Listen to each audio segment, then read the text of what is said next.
Salve, friend. I'm Galerius. Mind telling me who you are and what you were doing in the Shrine of Proserpina? I don't think so. I've never seen you before in my life.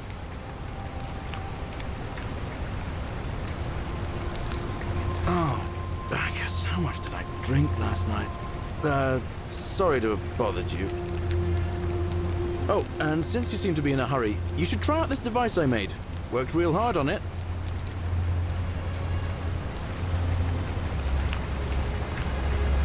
Just attach the pulley to the rope over the lake and hang on to the handles. If it works, it'll be faster than walking. And if it doesn't work, worst thing that can happen is you'll take a swim in the lake. I haven't quite summoned the courage to test it myself. But don't worry, it's completely safe. Probably. All right, see you around.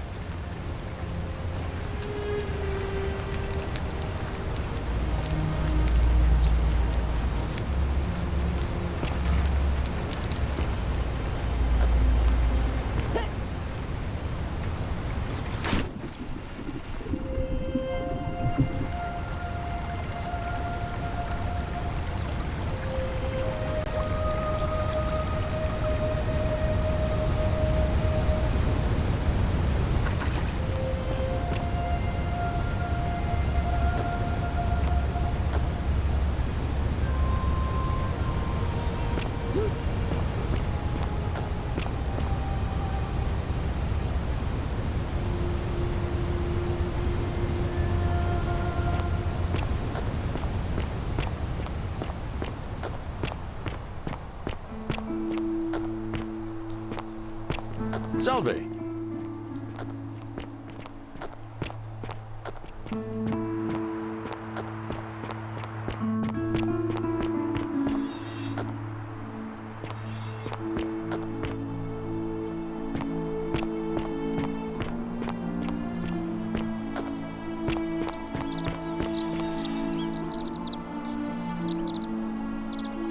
Salve, stranger, and welcome to our idyllic little slice of the Empire. I'm Dacius.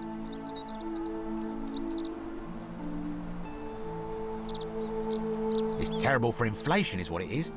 There's so much gold just lying around, it's practically worthless. At least down here. Of course, I have an idea for generating real wealth, but what I need is a bow. Just a simple composite bow. I've scoured this city from top to bottom with no luck. But if you happen to find one, bring it to me and we'll talk.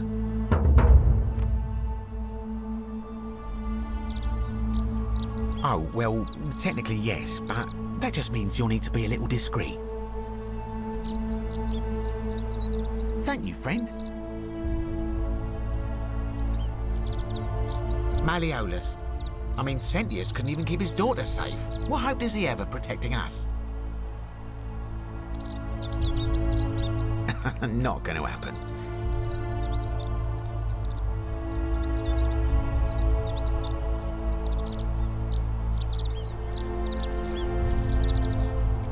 You mean, how did I end up here? That is a lengthy tale. All right. Well, you see, I'm in the business of procuring rare and precious objects liberated from the enemies of Rome. Mostly sculptures, vases, the occasional slave, fetch a magnificent price in Roman high society. Had myself a nice little shop in Rome just off the Forum. Lots of foot traffic and close to the docks. Good place to be when the fires broke out. See, about 7 months ago, half of Rome caught on fire. Everyone who couldn't get to an outer gate was running for the river, hoping to escape by barge. So I gathered my coins and some priceless vases into a cart and had my most loyal slave girl, pretty young thing named Acantha, push it for me. All the way down to the river, I'm elbowing through a stampede of people, turning back now and then to make sure she hasn't legged it with my valuables. But, to my surprise, we make it, and I see this barge loading up, and it's so full it's almost sinking. But the captain's happy to take my coin, so I start boarding, and then he puts his hand on my chest and he says, "No, too heavy. The cart or the girl." So I did what anyone would have done. The girl? Weren't you listening? All my valuables or the girl? I mean, I can always buy a new slave girl if I still have my money. So I put my hand on the cart, and I guess she realised what was happening because those pretty black eyes of hers go all wide. and in one swift motion she topples the whole bloody thing into the Tiber. No, I dived in after it, of course. Aren't you paying attention? That was a bloody fortune. Only, I guess I must have hit my head or something, because everything went black. When I came to, I'd washed up on the riverbank, not far from here, with nothing in the world but a single silver coin. Thank you, friend. But it turns out it might have been a stroke of good fortune, because this place is a veritable treasure trove. Look around you. There must be more gold in here than in the treasury of Rome. If I can just figure out how to get it out of here. I'm afraid not. If you're desperate, I did hear that Aurelia down at the tavern claims to know of a way out, but I'm not sure I trust her. Some people here are a little shady for my liking. Oh yeah, gotta watch out. Old Dacius has got your back though. Very well, another time.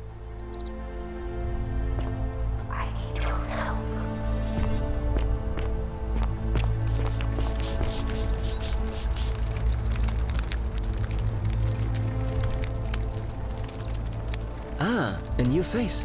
Salve, and welcome to a little community. My name's impossible to pronounce for most people, so you can just call me Virgil.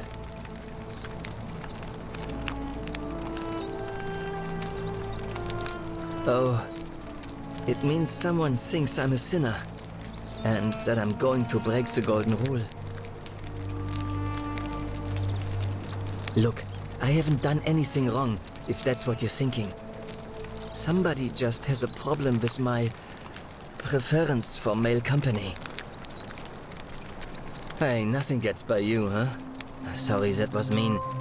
Yes, I like men.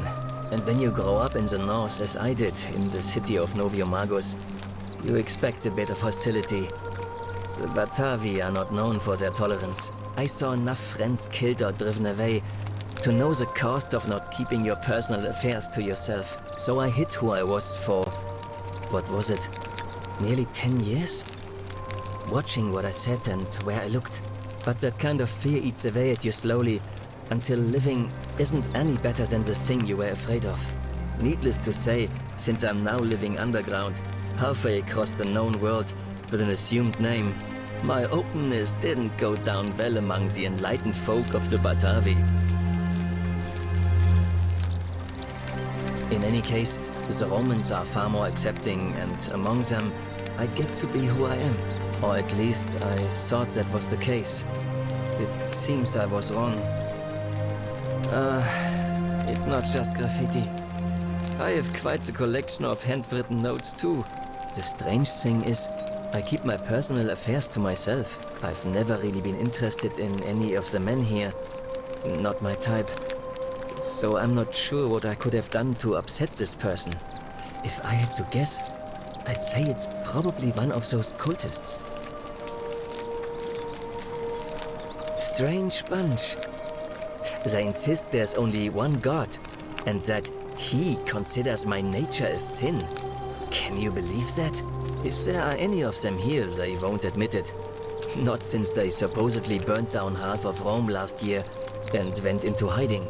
All I know is, if these threats keep escalating, eventually my secret admirer is going to cross a line and break the golden rule. What? Really? I didn't expect that. But thanks. It's always a pleasure to meet someone so selfless. I'm glad you arrived when you did. I'd start by figuring out who the cultists are. Or maybe ask around among the merchants here. Someone who lives or works in the forum must have seen something. But if you find them, please don't hurt or humiliate them. I suspect they're just confused. Come back and let me know what you find.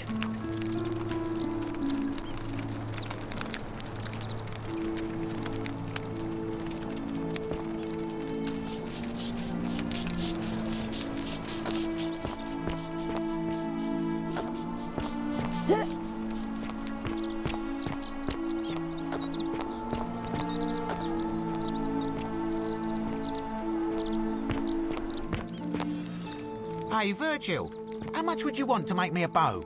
For the last time, Dacius, I'm not making you a bow. But why? You know why. But how am I going to defend myself against someone else with a weapon? There are no other weapons in the city.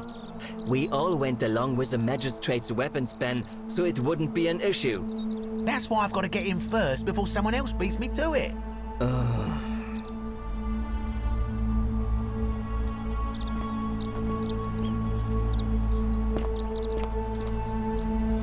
Ah, back again, I see. I don't, I'm afraid. But I did overhear Fabia telling Georgius she saw something. She was headed to the baths not long ago. Very well, another time.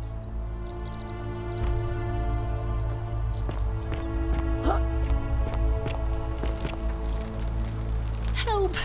You have to do something! A man arrived in the baths. Real nasty sort, with his face all covered up. And he's got a weapon.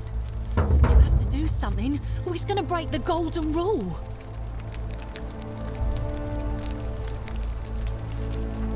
None of us do. The magistrate made us throw them all into the chasm. So now this man's bow is the only one in the city. You'll just have to improvise.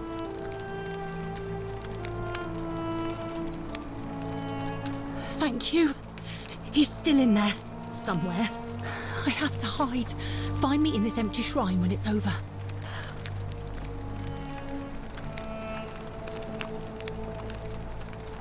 What? We don't have time for this. I have to go. Ugh.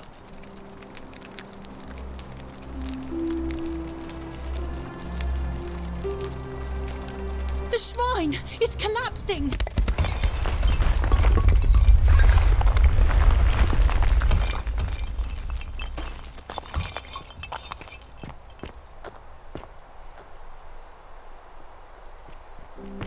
Fabia, no! Oh gods, she's dead! Did anyone see that? The whole shrine just collapsed on her! Oh Fabia, why did you have to go in there? Poor sweet girl! I can't believe she is dead. Fabia, I mean. She walked into that empty shrine, and the next moment she is lying dead under a pile of rubble. The gods are cruel and unjust. She was like a daughter to me. I'm sorry, friend. It's not right for me to lay my burden upon you. I can't believe she is dead. The gods are...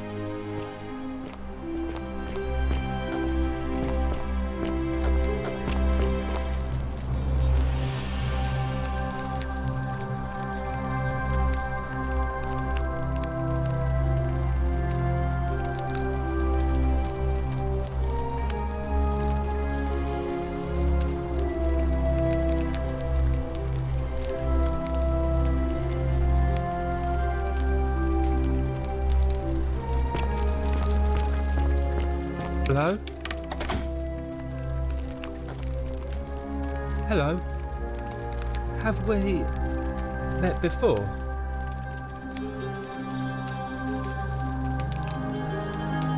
Gold? You mean treasure? My friend Hannibal used to look after. He said he gave all up. Now no. My friend, he gave all up. Now no.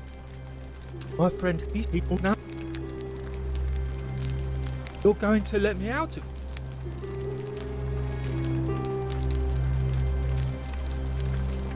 Galerius already tried. What about, like, if you Hannibal? Bye bye.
visitor.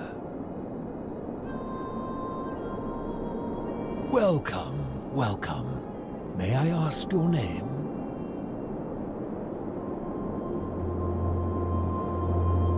It's a sincere pleasure to meet you. Tell me, what brings you all the way down here? Then perhaps the fates brought you here to learn the secrets of this place. I will tell you everything I know, but first, a request. I've been living down here alone for many years, with nobody to talk to but myself. The one thing I long for above all else before I die is a good philosophical argument with somebody astute. I'm hoping that person is you. Let us find out with this simple question. Have you deduced the name of the god responsible for the Golden Rule?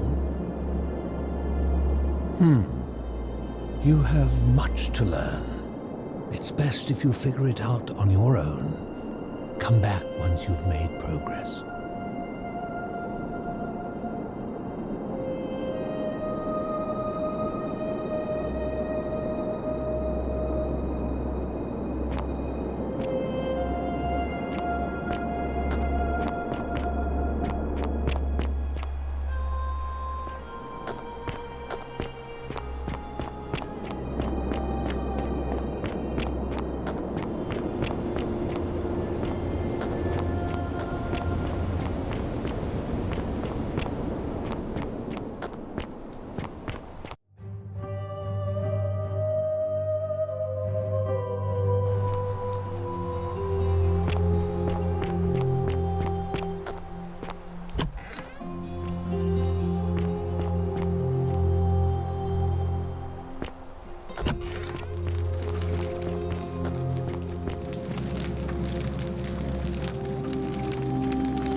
Stop right there. I'm looking for Tiberius Quinctius Christmas, otherwise known as Quinctius. Do you know where he is?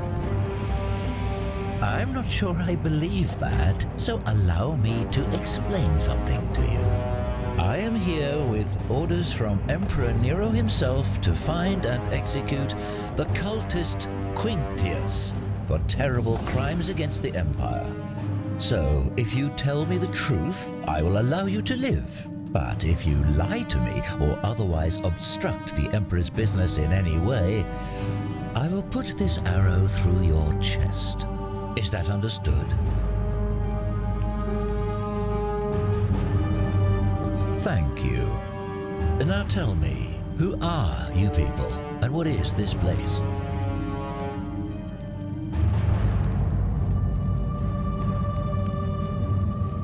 A small community. Ha!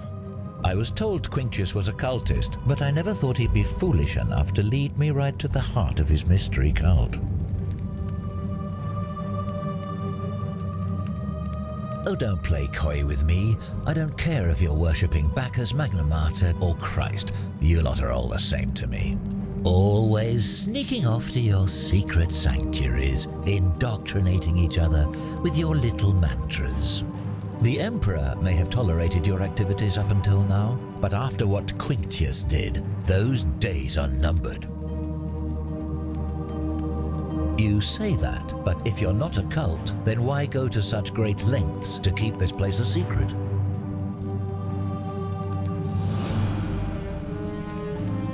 So you admit you're not allowed to leave.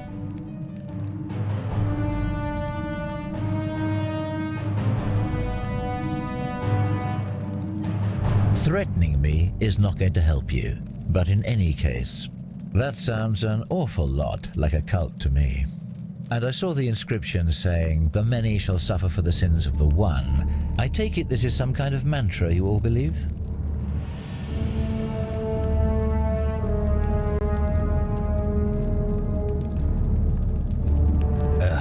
A distinction without a difference. You've clearly been indoctrinated into this nonsense. Now tell me, Where did you lot get enough gold to make all these statues? You lot are practicing human sacrifice too. You people disgust me.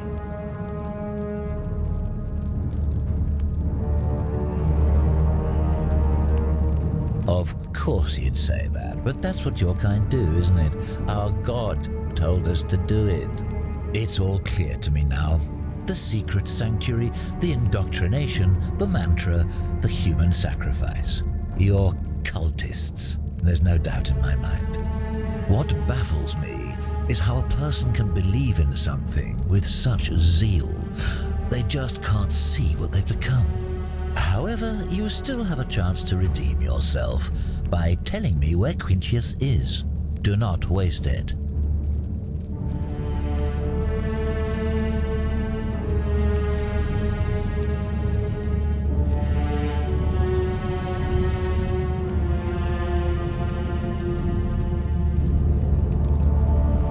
Very well. Here's what I know. He's a 40 to 50-year-old man with distinctive eyes, one green and one blue. He's also known to have delusions of grandeur. The Emperor says he and his cult, your cult, are responsible for starting the fire which burnt half of Rome to the ground and killed thousands in the process. All I know, all I care about, is that the Emperor believes he is guilty and wants him dead. The details are not my concern. This is your last chance. Are you going to tell me where he is or not?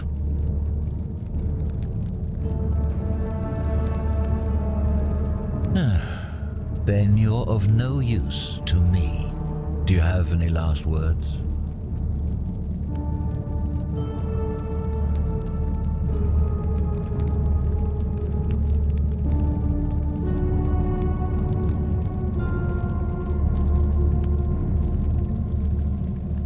As a matter of fact, I do. Once I'm done with you and Quintius, I intend to kill every last one of you wretched degenerates. And I can think of nothing I'd enjoy more. The many shall suffer for the sins of the one.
Salve, friend. I'm Galerius. Mind telling me who you are and what you were doing in the Shrine of...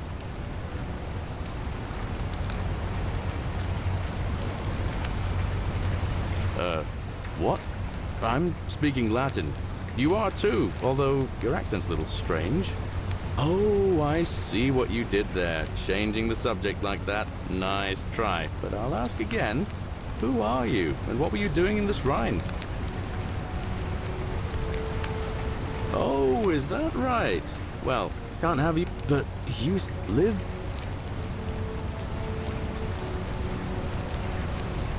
All right, friend. Suit yourself. Just don't do anything too reckless till you've spoken with magistrate...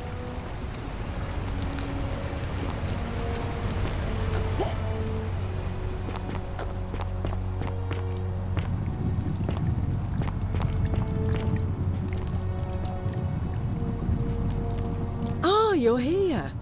I'm so glad you decided to visit. I'm Aurelia, and I hope I'm not being too forward, but the moment I laid eyes on you, I was intrigued. You're not like any Roman woman I've ever seen. Your skin is so beautiful, and your clothes are so exotic.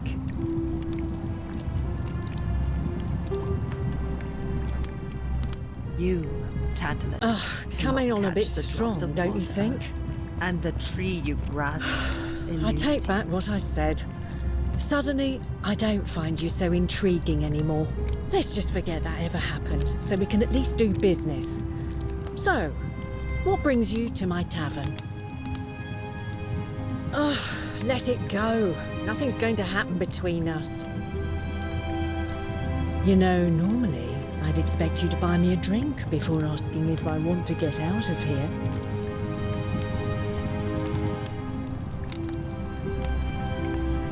Straight to business, huh? I can work with that. As a matter of fact, I do know a way out.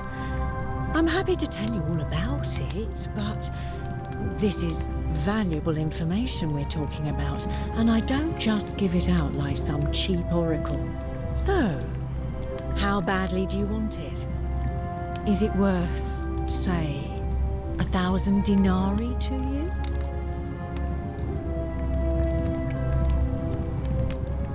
I can't tell you too much, or you'd figure it out for yourself. But I promise you, you'll never have to spend another hour in this city ever again. Simple. It's a one-way trip, and I'm not ready to go just yet. I like my life here. One day, maybe, but not now.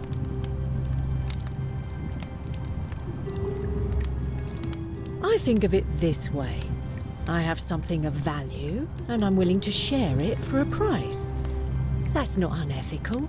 That's just good business. Now, do you want it or not? If I took your money without giving you what I promised, I'd be breaking the golden rule, wouldn't I? And I have no interest in doing that. Well, perhaps you could take out a loan. I understand Malleolus has lent money to others, on occasion. I just try not to think about it. Drink helps with that. As the saying goes, to drink is human, so we drink. Certainly, for 10 denarii. How embarrassing for you. All right, see ya.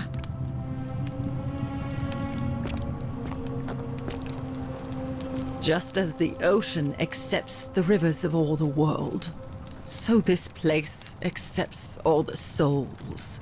But it does not notice the crowds that come. The bloodless shadows. This is their punishment.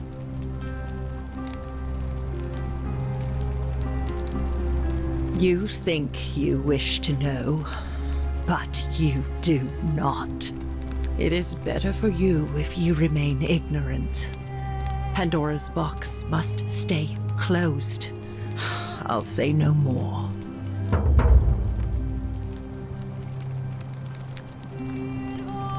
There is only a downward path, gloomy with fatal yew trees.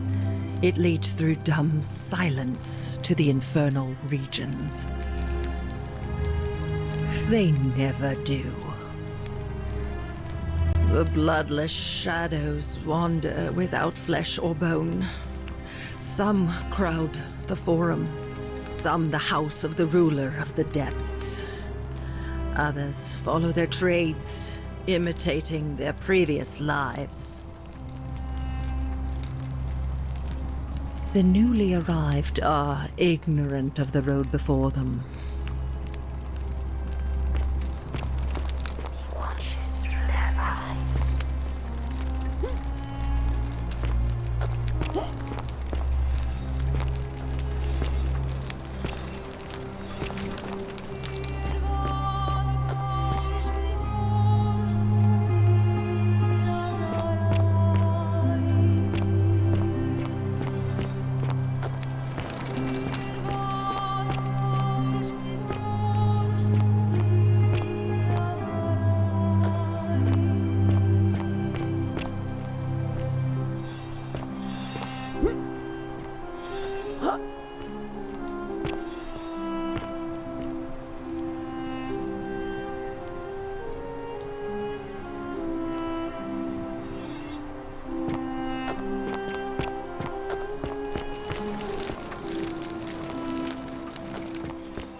you serious? Are you going to help or... Are you daft or just callous? If you don't stop him, we're all going to die.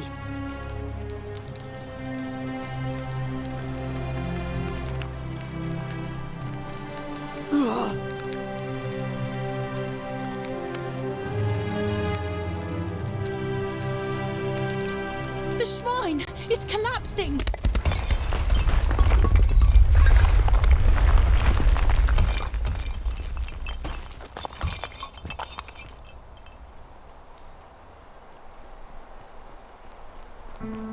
Fabia, no! Oh God, she's dead! Did anyone see that? The whole shrine just collapsed on her. Oh, Fabia, why did you have to go in there? Poor sweet girl.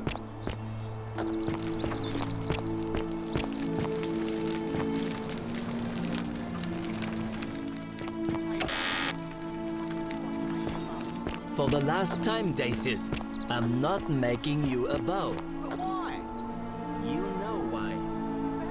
Name's Rufius. Better watch your step. Other weapons in the city. We all went along with the magistrate's weapons ban, so it wouldn't be an issue. Meliodas. Not sure I trust Sentius. Couldn't even protect his daughter in a city without sin. How's he going to protect us? No. I'll tell you this much. I hate the fact that my survival depends on the common sense of other people.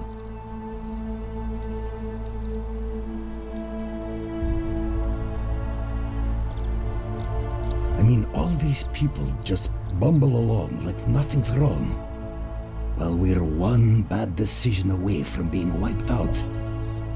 Like the last lot of people who lived here. Seems like I'm the only one ready for what's coming. Whatever that is. And when it hits, it's everyone for themselves.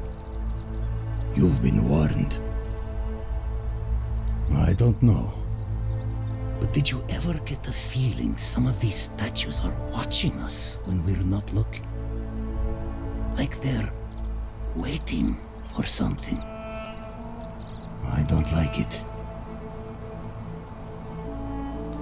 Of course I am. If I did, do you think we'd be having this conversation?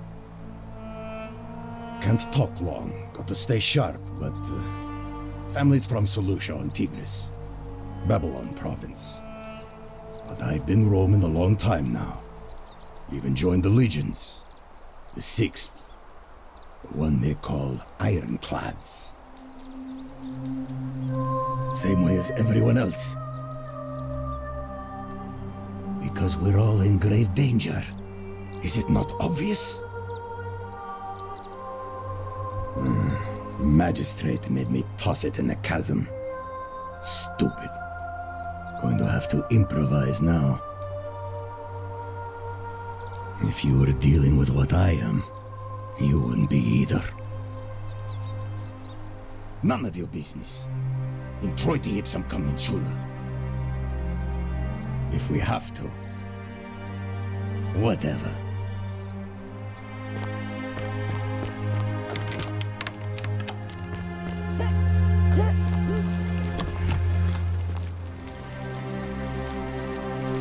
What are you doing in here? Can't you see this woman is dying? She's been poisoned. She needs the resin of a plant called Silphium, but that Culus cubulates Decius won't give it to me. It's too late. She just slipped away. She was poisoned. She came in here frothing at the mouth. Normally, I'd treat her with resin of Silphium, a rare plant which is perfect for this sort of thing. And I knew Decius had some at his market stall, right around the corner. So I ran over there, but he just looks at me with this evil smile and says, "That'll be 1,000 denarii." There was no way I could afford that, and he knew it. Then that toad shrugs and says, Supply and demand. I guess you don't value your friend's life that highly. Anywhere else, I'd just pay a thug to steal it from his stall. But there's no way I can do that down here with the golden rule. So all I could do is come back here and just watch her die. I kept on apologizing. And now I'll never know who poisoned her, or how they managed to do it without breaking the golden rule, or why she cursed that snake's cruel black eyes with her dying breath. Well, unless you have the power to bring someone back from the dead, there's really just one thing you can do. Get me that silphium resin. I'm going to have another patient in here soon. Could be in the next day or in the next hour. And I will not allow this to happen again. I don't care how you get it, but you have to make it happen. Because if I lose another patient this way, I swear to the gods below, not even the golden rule will stop me from marching up to that Genetricum Fututo and scratching his eyes out. Then you'd better get me that silphium quickly, hadn't you?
Salve, friend. I'm Octavia. Welcome to life under the Golden Rule. It's a ghastly thing, is it not? How are you faring so far? That's good, in a sense. If you're not on edge, you've not been paying attention. But on the bright side, once you've been here a few months, it's slightly less terrifying anyway. We've all been where you are now. I remember when I first arrived. I used to lay awake at night contemplating the big questions. Why am I here? Is there a way out? What is the Golden Rule, and who or what is responsible for it? I still don't have any of the answers, I'm afraid. I don't think anybody does. But I'm happy to share with you what I've learned. The many shall suffer for the sins of the one. I think about those words a lot.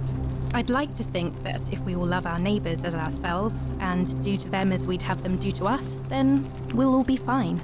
But on the other hand, I was always taught the intent of man's heart is evil from his youth, and that all of us are born with a tendency towards sin. And that's where I get stuck. Is it true? Are we born with a tendency towards sin?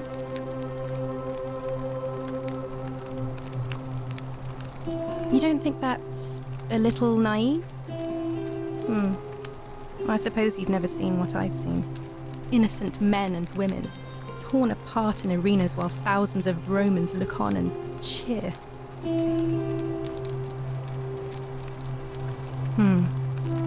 I wish I shared your faith.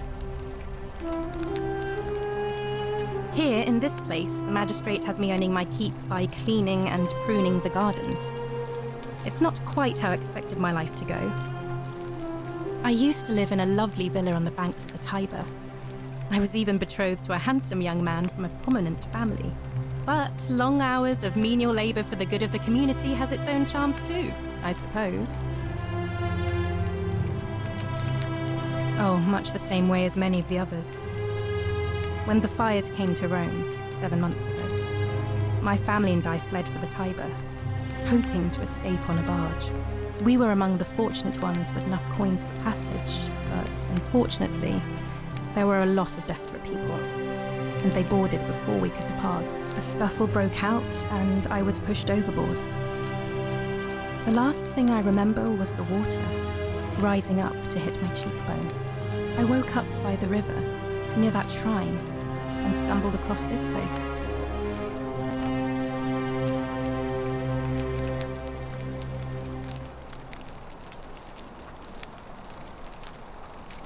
Oh, that's all right. I'm sure it's all part of God's plan for me. Oh yes, of course. A slip of the tongue. If you like. Please keep that to yourself. I know you're not from around here, but things are very difficult for us right now. There was a terrible fire in Rome last year, and our emperor decided to make us his scapegoats. There were executions. It was horrible. Oh, thank you. You have no idea how much I appreciate that. I'm afraid not. Although I did once hear someone gossiping down at Aurelia's tavern about a possible way out. I don't put a lot of stock in such rumours, but if you're desperate and wealthy, you could look into it, I suppose. If that doesn't work, then I suppose we're all stuck here until the gods decide our fate. I hope it works out. All right, well, it was lovely to meet. I can't believe this is how it ends. Oh no. No. No, no, no, no, no. Ulpius, what are you doing? Get back from there. If you lose your balance, you'll fall. That's the idea. What? Why? Why would you want that? Why do you think I'm stuck for the rest of my life working for a man who treats me like an animal? I know things are hard for you right now. They're hard for all of us. We're all in this together, Ulpius. Please just think this through. If you do this, it could be the sin that seals all of our fates. Is that what you want? I'm sorry, but I just don't care anymore. Please, Ulpius. Help him. If he goes through with it, it could be the end for us all. I don't know what to do. I've never had to deal with this sort of thing. Please, you need to talk to him.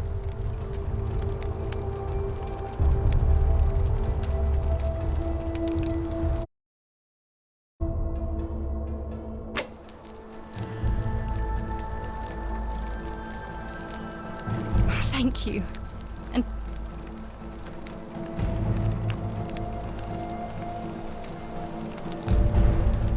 Let me guess. You're going to lecture me on how suicide is a crime against the Empire.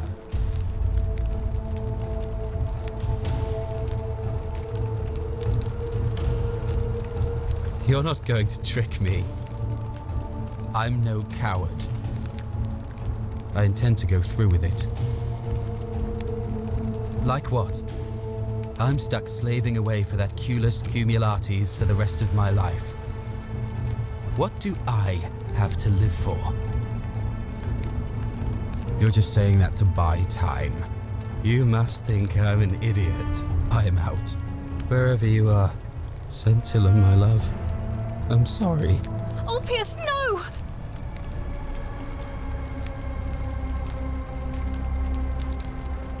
I can't believe he went through with it. Oh Lord. That poor lamb.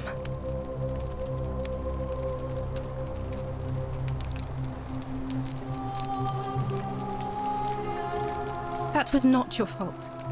There's no way you could have given him what he wanted, moments after you arrived. Well, I suppose it means suicide isn't a sin under the Golden Rule. So I guess that means whichever god is responsible for it. It isn't mine. I'll have to let everyone know what happened. And I guess Malleolus will have to clean up the mess in his villa. It's of his own making, after all. And I'd best pray for poor Ulpius.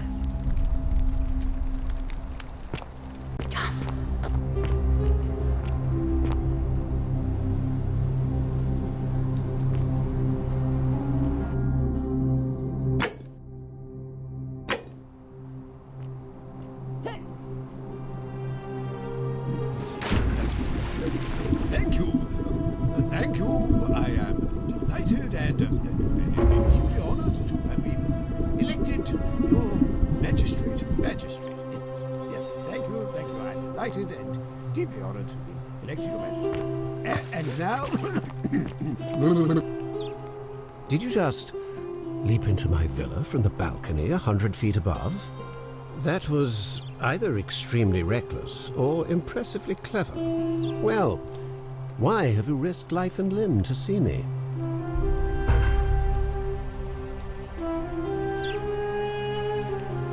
You mean the children's fable exploited by Sentius to scare us all into doing what he wants?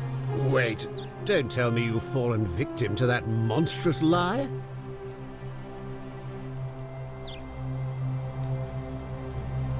The person making a claim bears the onus of proving that claim. Can you do that? Can you prove the Golden Rule is real? Nonsense! There's no way you can prove that. If it was real and you'd seen someone break it, then you'd be dead already.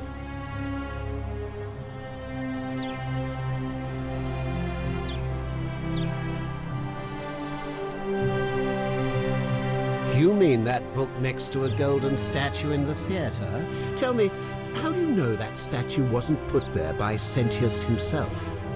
You can't know, can you?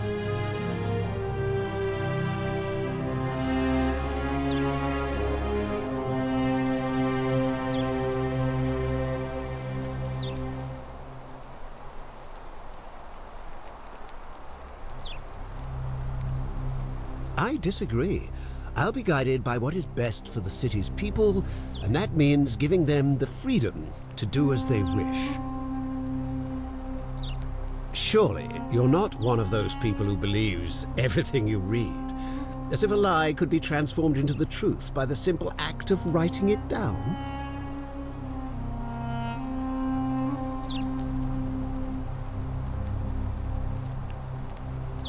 What? Oh, I see what's happening here. Another poor, vulnerable soul taken in by Sentius's machinations. He won't get away with this much longer. True, but that is simply because you are mistaken.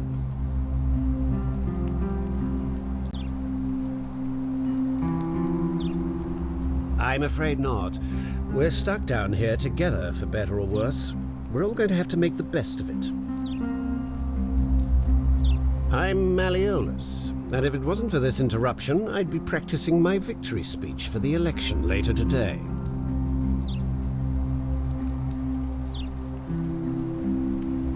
I'm glad you asked. I'll finally restore freedom to this city, just as I've been promising. These good people have suffered long enough under Sentius's tyranny. By declaring there's no such thing as the Golden Rule, it's a children's fable exploited by Sentius to frighten us into submission. Are you insane? You barge into my villa uninvited and then make outrageous demands? Why would I withdraw from an election I'm bound to win?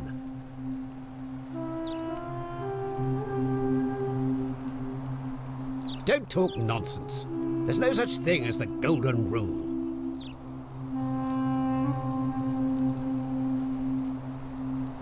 How could you possibly know that?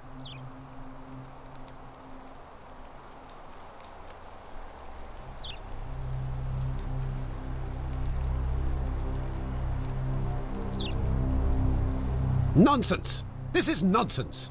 I don't know how you know about my plans, but I'm absolutely sure Sentius is involved somehow.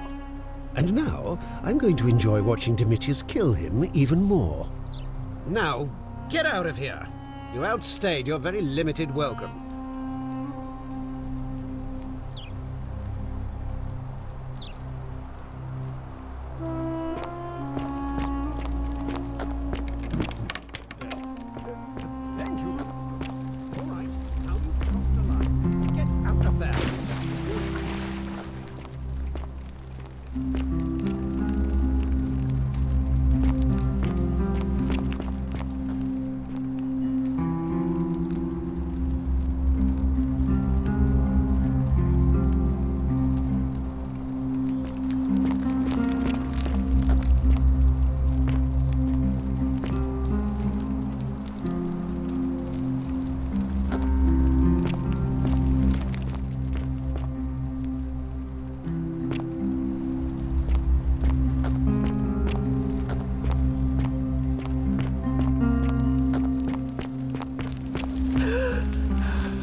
Still here.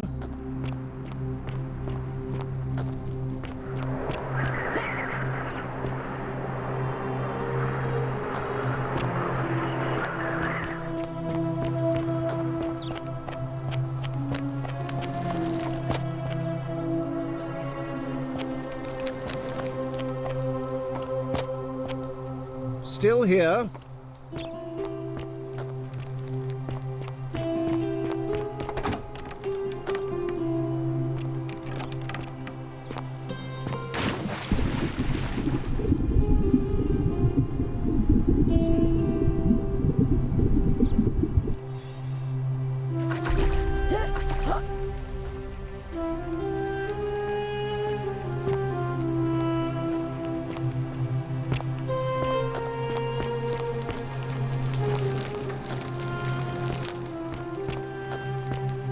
Still here.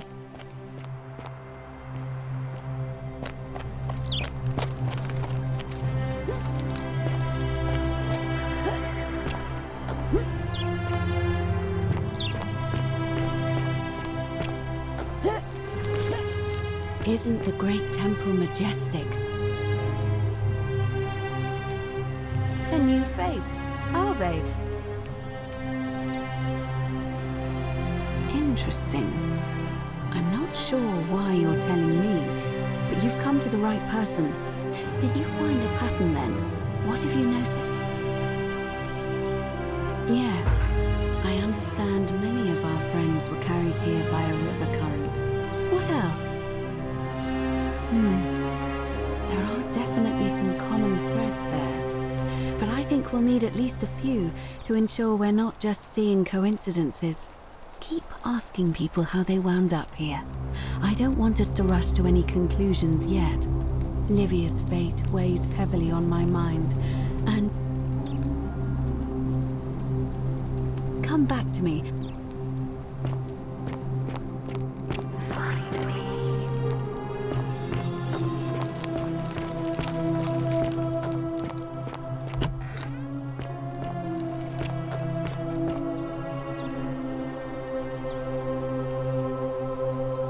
What now?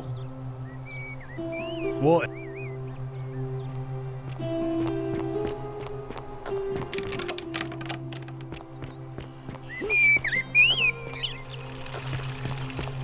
Citizen, we're finally alone. I assume you already know who I am. May I... We have? Wait, if I understand correctly, someone is about to break the golden rule. Is that about right?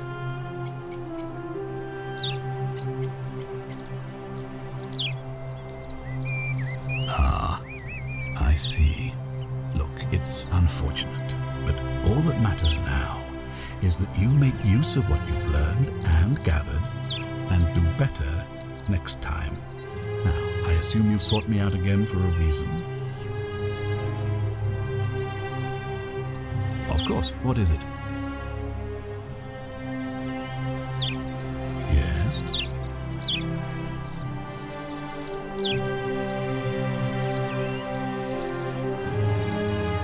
What? An assassin? What are you talking about? Then what are you doing here talking to me? Why aren't you out there trying to stop him? You'd best go, quickly. As magistrate, I hereby declare him an enemy of Rome and authorize his execution by your hand, forthwith.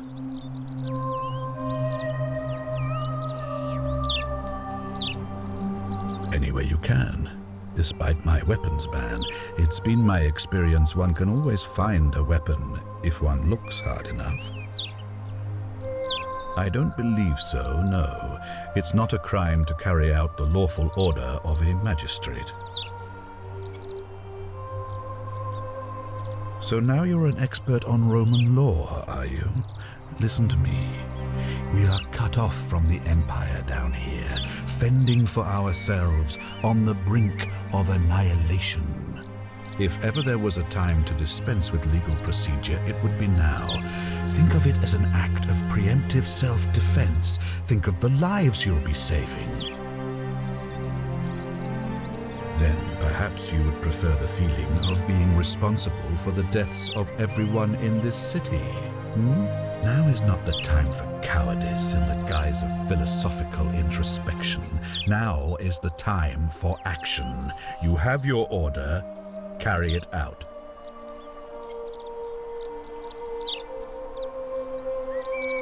Thank you. Please act quickly before it's too late. We'll speak again after you've carried out my order.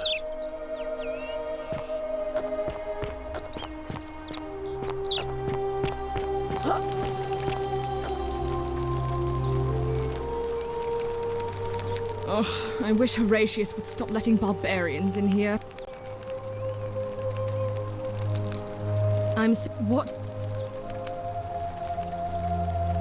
Really? Now, remind... well... I don't... We went into our rooms, I went to sleep, and when I woke... I think so. Because our father had plans to marry her off. I don't know. All I know is... You really aren't from here, are you? His family name...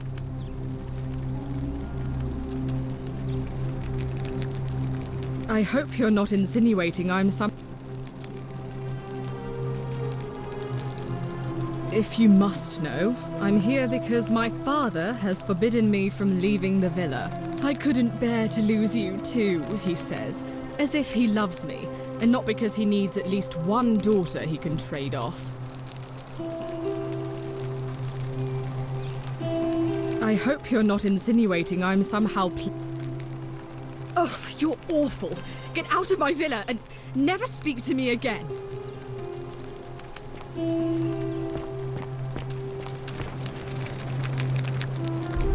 What is it, citizen? I'm a legionary of the 1st Italica, but there's not a lot of fighting down here. So the magistrate has assigned me other duties. I act as the magistrate's right-hand man, keeping an eye on his daughters. Daughter, I should say. And the others, and making sure they're all behaving. I also keep a register of new arrivals. I'm from Liguria, up north originally. I was doing all right for myself. 12 years into my service. Had a nice girl lined up for when it was all over. Not anymore. She's probably figured I'm long gone and moved on by now. I try not to think about it. My commander sent me to deliver a message to Rome. While I was there, I thought I'd do something nice for my girl and pick up a little pendant from a silversmith. That's when the crowd started flooding through the streets, shouting fire. People were screaming, trampling each other.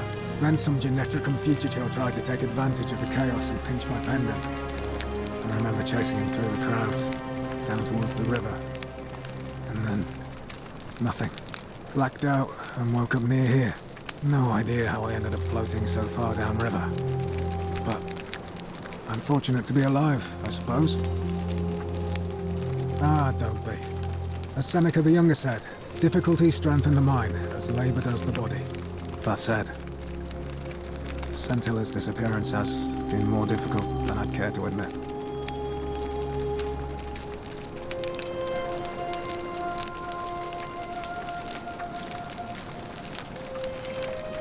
He's one of the better commanders I've ever had, that's for sure. Good stoic. Lives by Seneca's words. Treat your inferior as you would wish your superior to treat you. Can't ask for much more than that. I went around asking the same questions when I first arrived. Never did find a way out. But I learned how to accept my situation. To bear trials with a calm mind robs misfortune of its strength and burden. That's from Seneca the Younger, if you're interested. I don't see why not. Just make sure I get it back by tomorrow.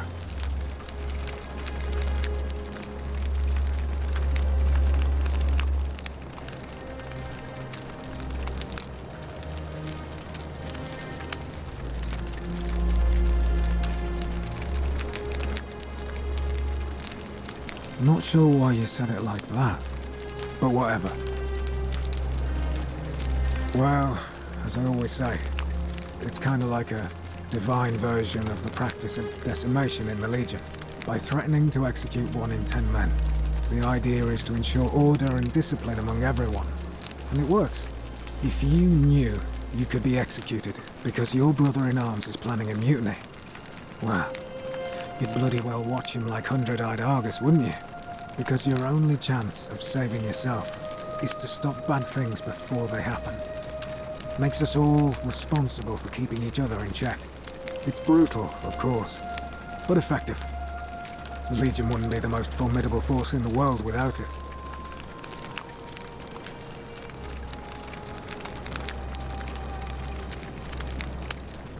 What's done is done. I was forced to execute my brothers-in-arms, and those memories will always visit me in my sleep. But life is harsh, and I've come to accept my lot.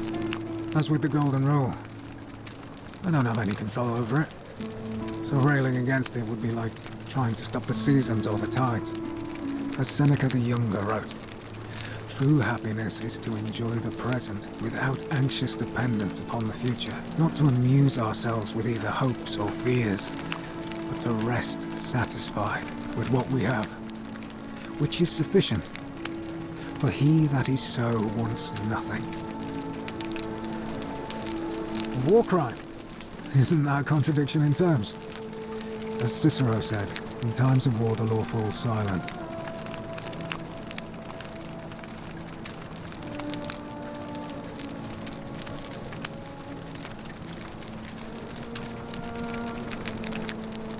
Seems that way. War crimes. Ridiculous. If you like. Not that it's any of your business, but my loyalty is and always will be with Sentius. Unfortunately, I don't think my vote is going to make any difference today. See, Domitius has been going around town, shoring up votes for Malleolus with lies, bribery and intimidation. The man's a savage, but he's a gladiator, so people fear and respect him more than they should. Sentius knows about it, of course, but he doesn't have the same rat cunning as Malleolus. This place will be different with that sleaze at the helm. But I try not to worry about things I can't change. I appreciate the thought, but you're new here, and I just can't see how you could make an impact in the time between now and the election this afternoon. In any case, if you're interested in the election, go and have a chat with Equitia, the Vestal Priestess. She'll be overseeing proceedings. All right?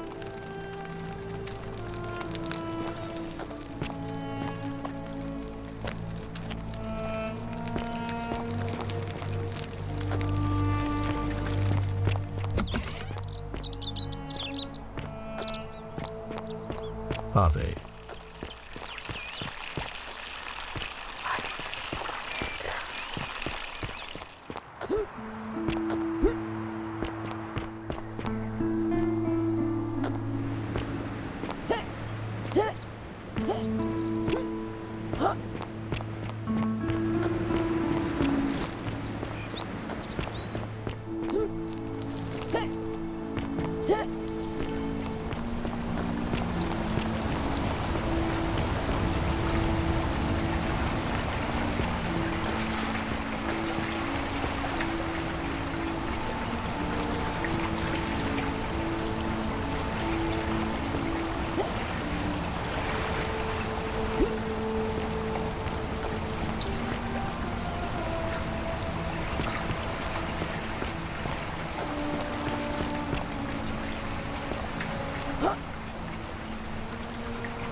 Cerberus lifts his triple head and lets out his threefold braying.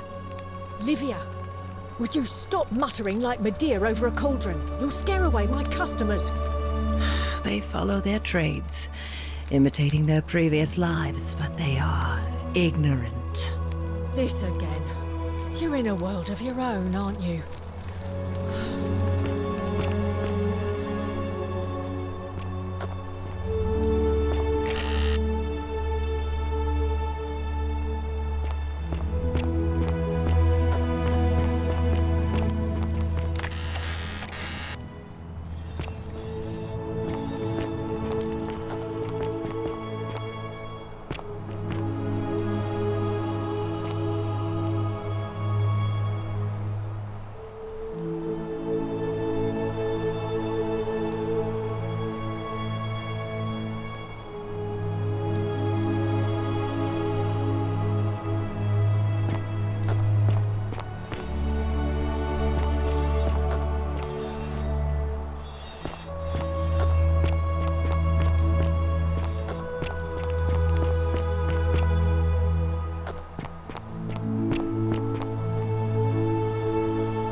You, Tantalus, just as the ocean accepts the but it.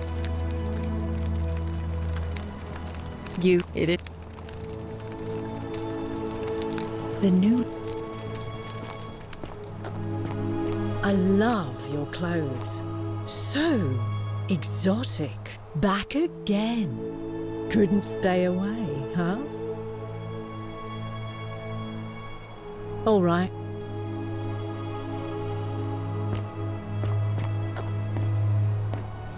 You stay away from my money.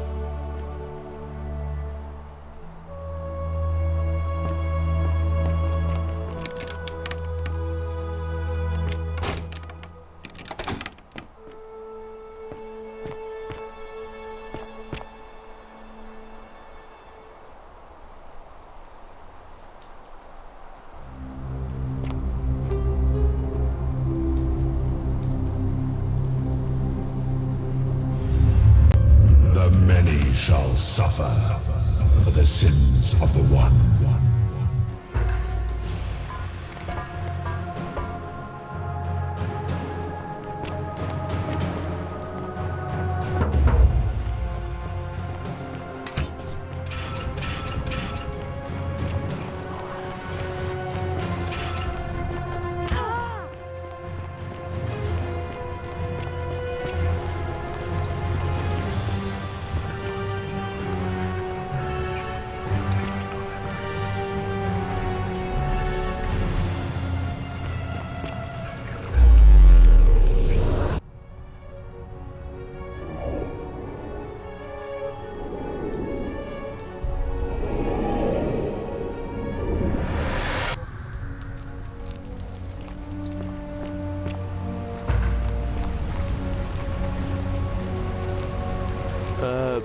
Salve, friend. I'm Galerius. Mind telling me who you are and what you were doing in the Shrine of Proserpina? No idea what you're talking about. Oh, wait. Are you a bit, not right in the head? That's all right, friend. Everyone's welcome here. We sort of lose track of the date down here, but it feels like the beginning of spring to me, so I'd say early March? It's 817 AUC. Sorry, you look confused. 817 years since the founding of Rome. Which part of the Empire are you from, exactly?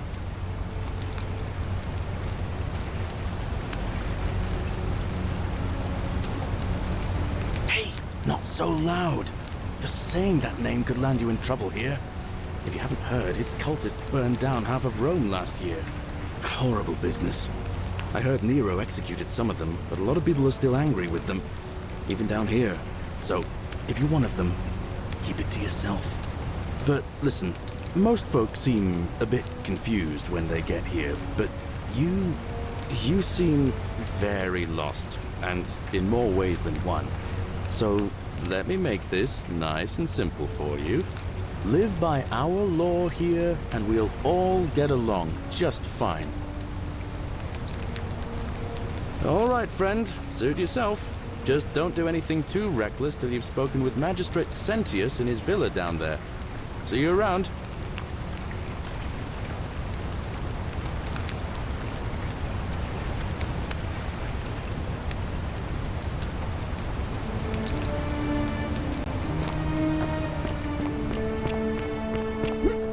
Salve.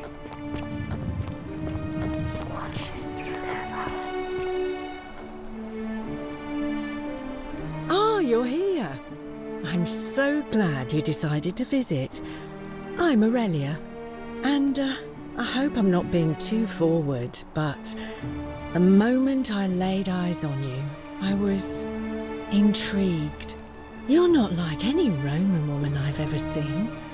Your skin is so beautiful, and your clothes are so exotic.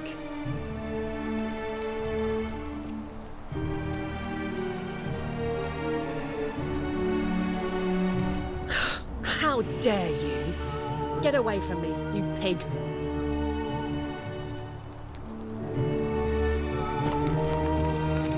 Just as the ocean accepts the river, but it... The newly arrived are a...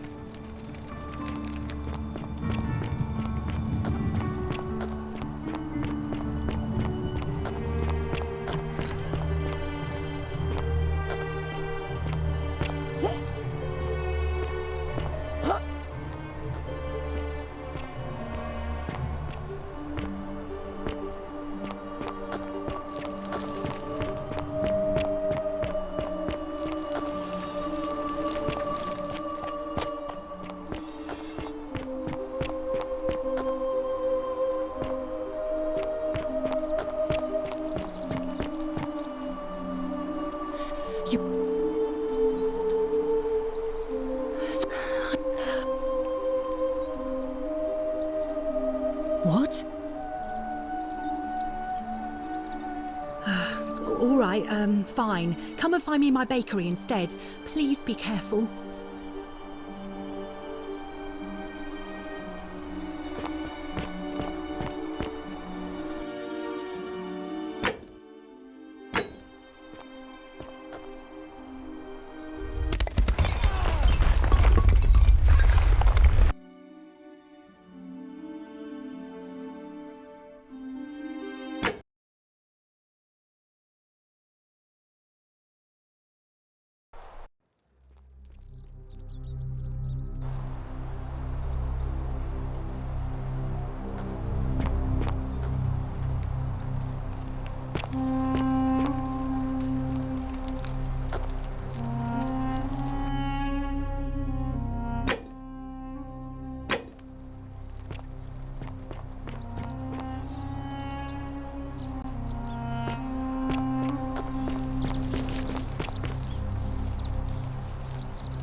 Greetings, I'm Georgius. It gladdens me to see another foreigner in our midst. We must stick together, you and I. And I must say, my sartorial friend, your clothing is most extraordinary. Leather boots in place of sandals, trousers with precise stitching, and such a curious design. I have traveled distant trade routes from the markets of Damascus to the farms of India, and never have I seen anyone dressed quite like you. Tell me, I must know, from which exotic part of the world do you hail?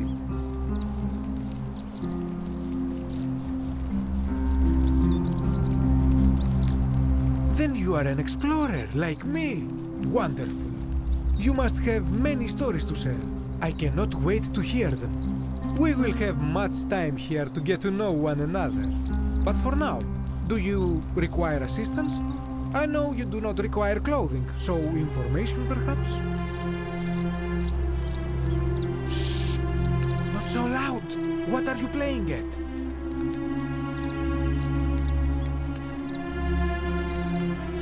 I must ask you to stop that at once. Have you not been told about the last attempt? Oh, then I suppose this duty falls to me. Ah, it is a long story.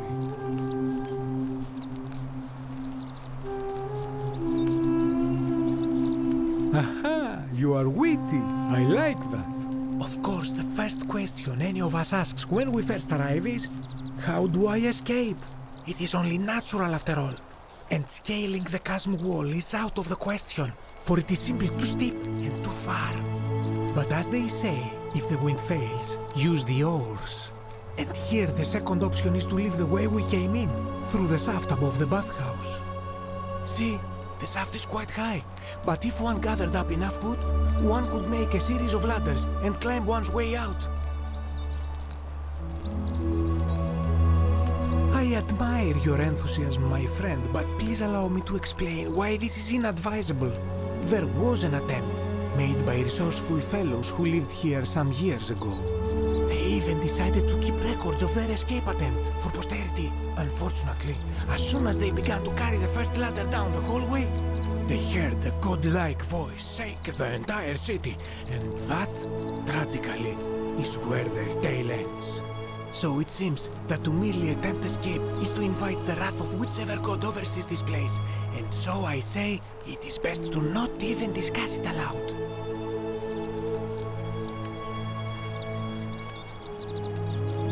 Ah, yes. The many shall suffer for the sins of the one. As a Greek, this is nothing new to me. It is how our gods operate.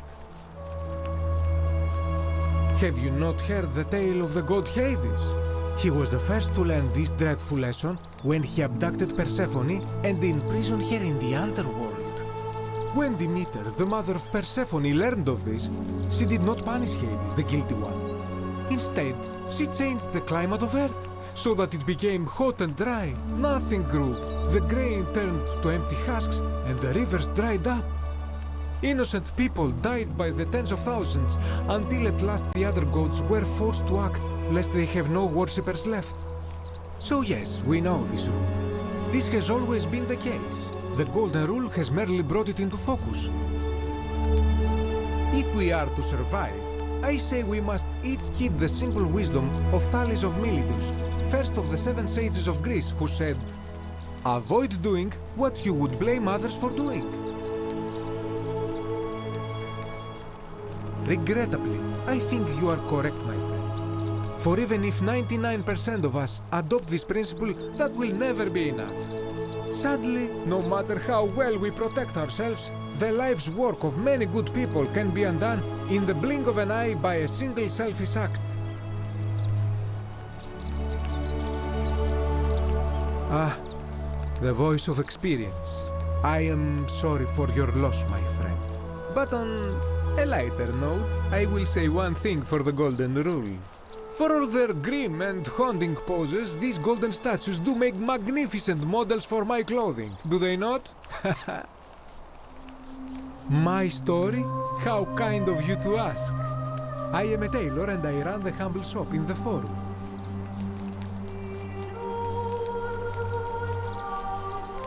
A good question.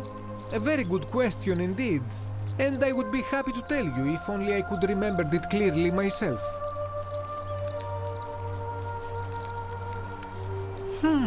I remember I had just been to Rome to sell an extraordinary selection of wares, and drowning in coin, I decided to celebrate my success. I rented a prestigious villa by the Tiber, invited over a few select friends, and we began making our way through some of the most exquisite wine money could buy. Quite a lot of it, in fact. Now, I have had visions and awoken in strange places before. I have even found myself naked in the desert sands more than once, but none of that compares to this. This time, I remember people screaming, then falling into a void as empty as time before creation, gasping for air, and then nothing. When I regained my faculties, I was lying naked by the banks of the Tiber, gods know how many miles from my villa. Indeed. I'm lucky I was carrying a little extra weight. I believe it kept me afloat. In any case, it seems I'd been rescued and resuscitated by a benevolent stranger. I went to find firewood for his campfire, stumbled across a cave, and discovered that trapdoor temple. And here I am.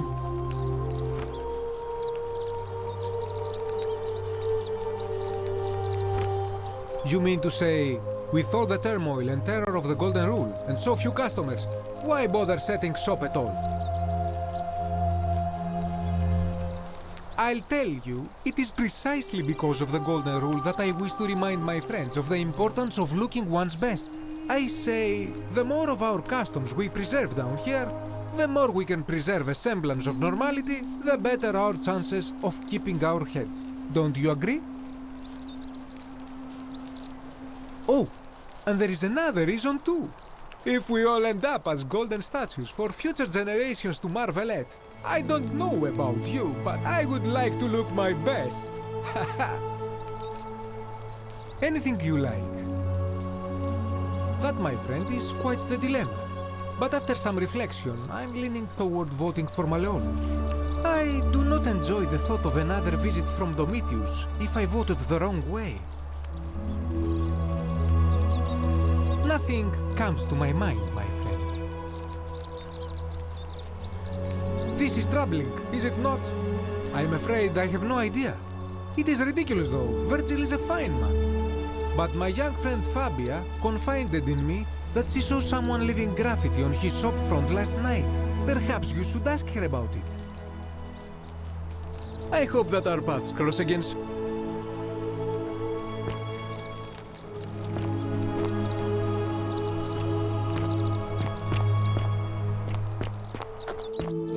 I'm hiding. Did you stop him? Well, what are you waiting for?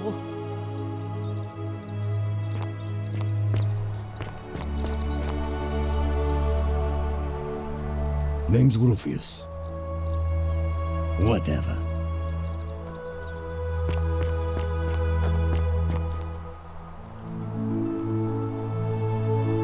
A new face.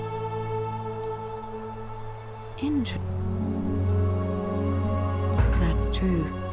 I know I wasn't entirely sure how I wound up here. What else? Yes, I also had such an encounter. What else? Yes, I understand many of our friends were carried here by a river current. It's as I feared. I think I understand what poor Livia has been going through. Let me ask you this. Did you happen to encounter a stranger in the forest before you arrived here? And did you happen to catch her name? I see. And was this Karen by any chance wearing a hood? Because I've seen her before. There's something I think you should see. I think you'd better follow me to the baths. What? How could you know that? And why are you talking to me instead of doing something about it? Please, go and stop him, and come back to me once we're no longer in danger.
We're finally alone. I must have been... Is that a...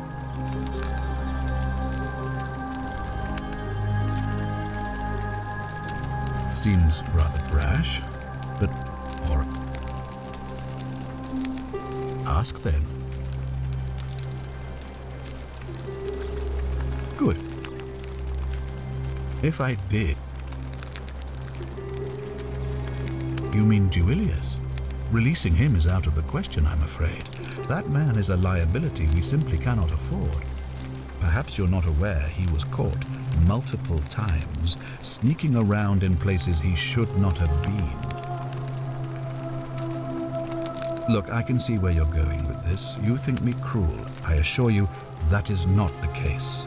You may not be aware of this, but it was not so long ago, during the Republic, the law of the 12 Tables would have required that he be killed as soon as he was born, owing to his deformities. Here we see to it that he has food, water, and shelter, and most importantly, he is able to continue living. A privilege that would be taken away from all of us were he to be released and commit the crime of trespass. The man has no self-discipline, poor comprehension of what is going on around him, and is an incorrigible rule breaker. I will not jeopardize the lives of my people so that one man can go free. Now, was there something else?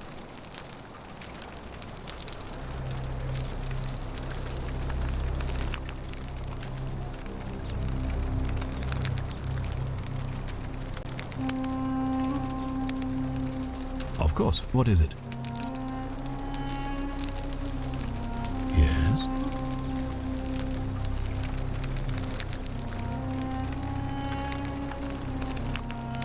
What?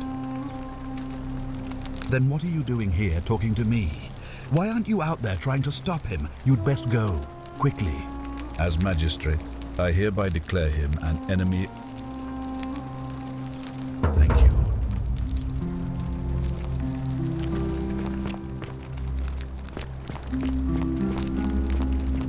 Ugh, this place has become a thoroughfare. Ugh.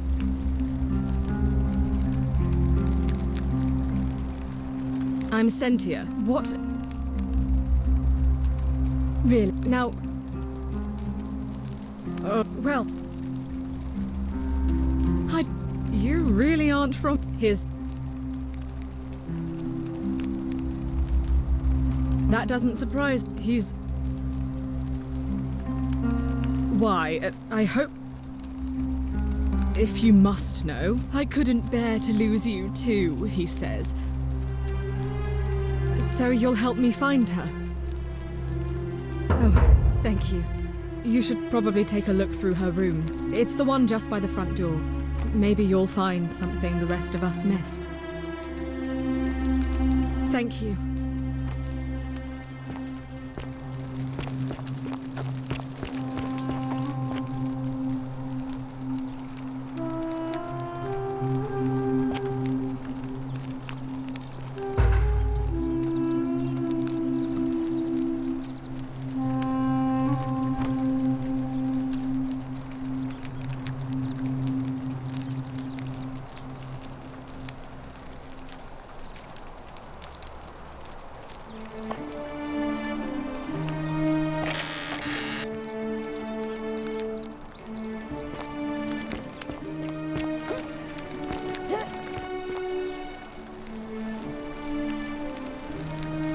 What have you discovered?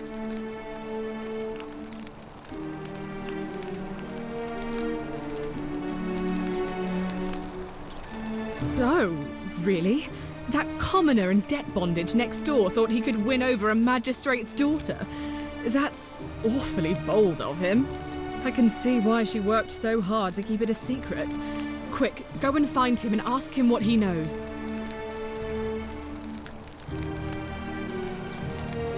Oh, I see. Well, it was worth a try, I suppose. Just promise me you won't give up on her. Thank you.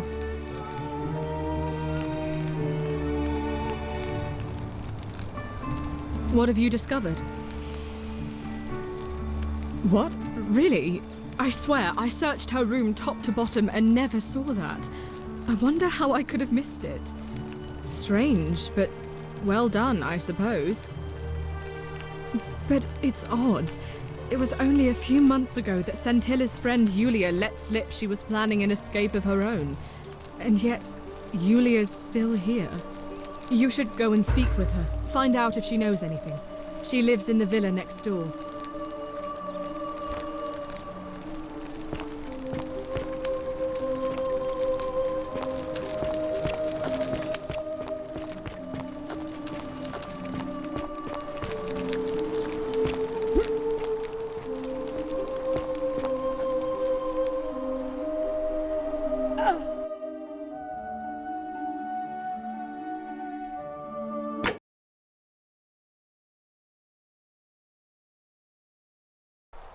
Thank you.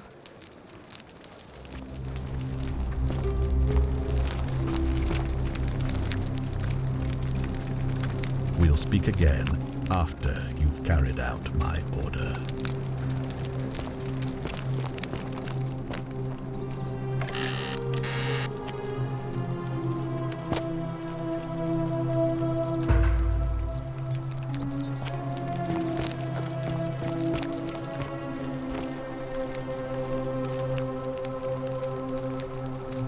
What have you discovered? Oh, really? I can... Oh. Thank you.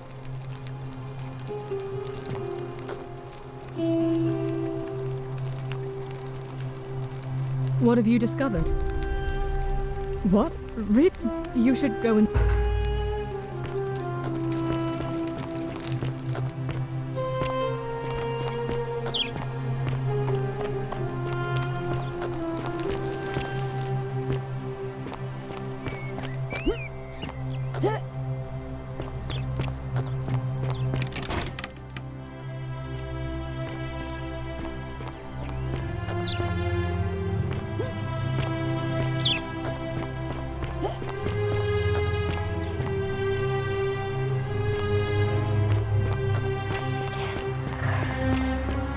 On your best behavior, I trust. Majestic.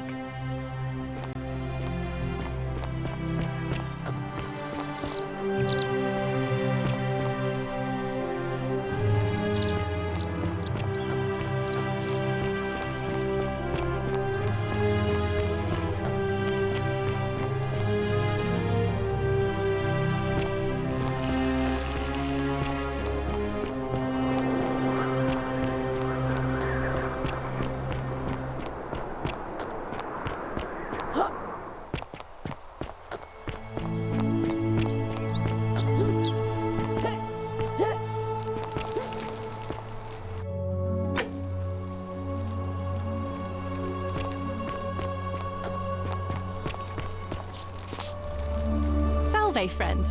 Welcome. All right, well, it was lovely to meet you. I look forward to getting to know you better over the coming months. And if you ever... I can't believe this is how it ends. Oh, no. No. No, no, no, no, no. Wolf-Pierce, what are you doing? Get back from there. If you lose your balance, you'll... That's the idea. What? Why do you... I know. Please. I'm sorry. Please, help him. If he...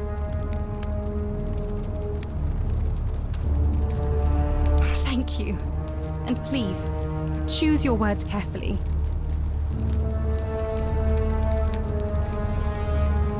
You know about that?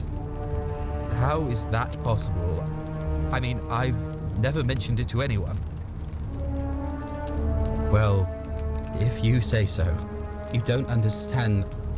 I don't want to hurt anyone. I just want it all to be over. It's too late for that. Yulia and I made a pact, and she's already swallowed hemlock this morning. If I backed out now, I'd be betraying her. I can't do that. No. No. Time's up. I am out. Wherever you are, Sentilla, my love, I'm sorry. Ulpius, no!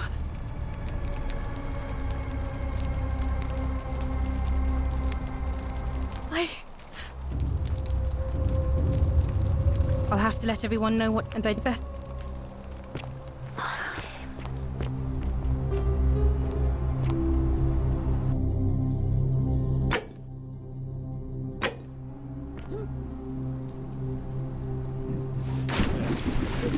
Thank you. Thank you. I am delighted and deeply honored to have been elected to magistrate.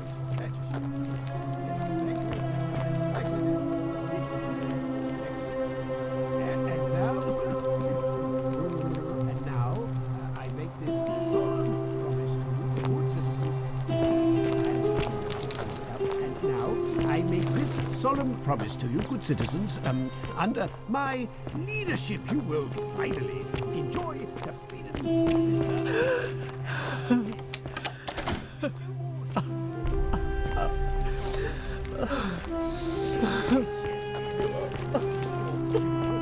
Eggshells, fearing simply to live and breathe because the tyrant Sentius told you it was forbidden.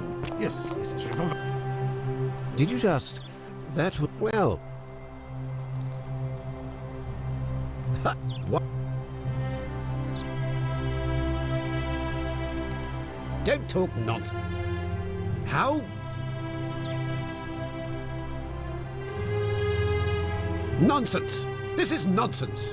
I don't know how you know about my plans, but I'm absolutely sure Sentius is involved somehow.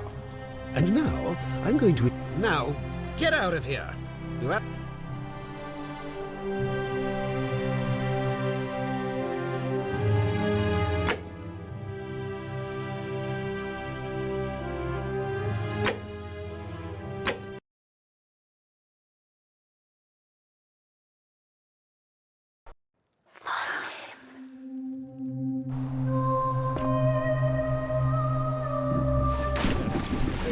Thank you. Thank you. I am delighted and deeply honored. Did you say that? Well... Don't talk... How? Nonsense! I don't know how you know about my plan. And now... Now...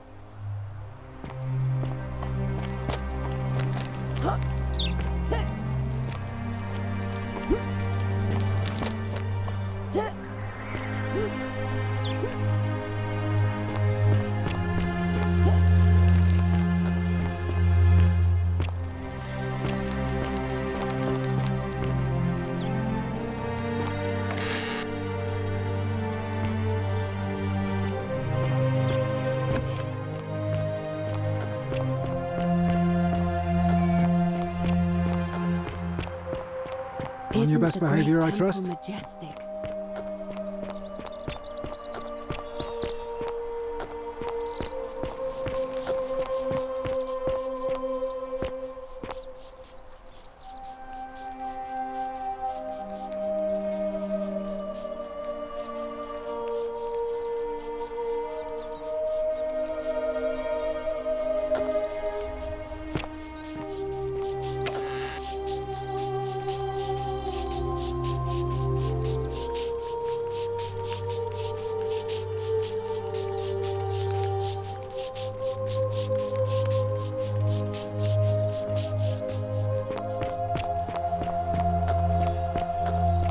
Salve. Salve, stranger, and well... Certainly. All I ask is a reasonable price of 1,000 denarii.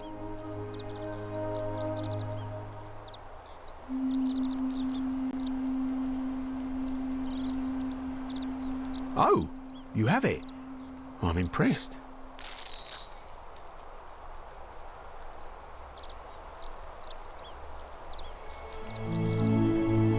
Pleasure doing business. Can I help you with anything else?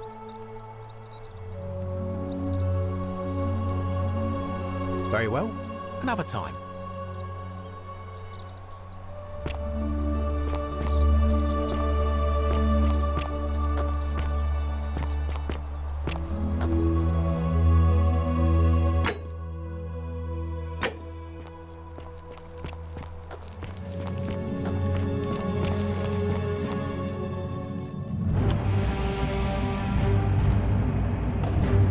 stop right there.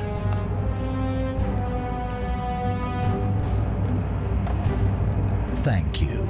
For your service to the Empire, I'll let you live for now, but you'd best make sure our paths don't cross again.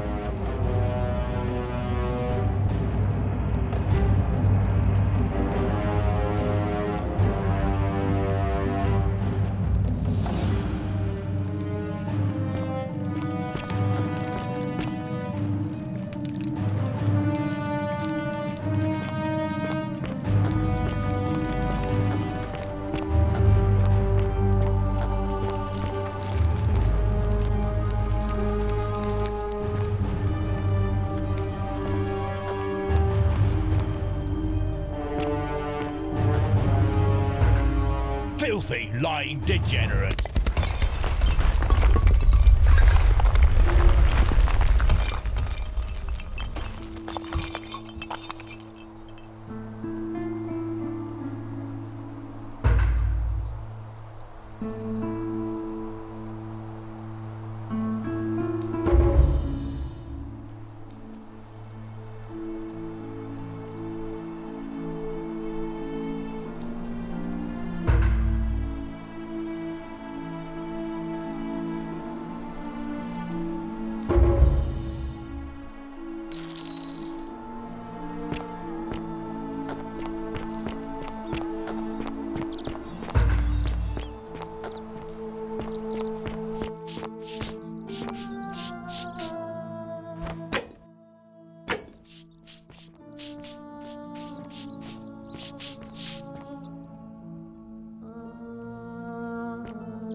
You took care of him? An accident? So, it's over? Oh God, it's such a relief. I really thought we were all going to die. I do have a question though. That shrine, the one I was going to hide in, did you know it was going to collapse?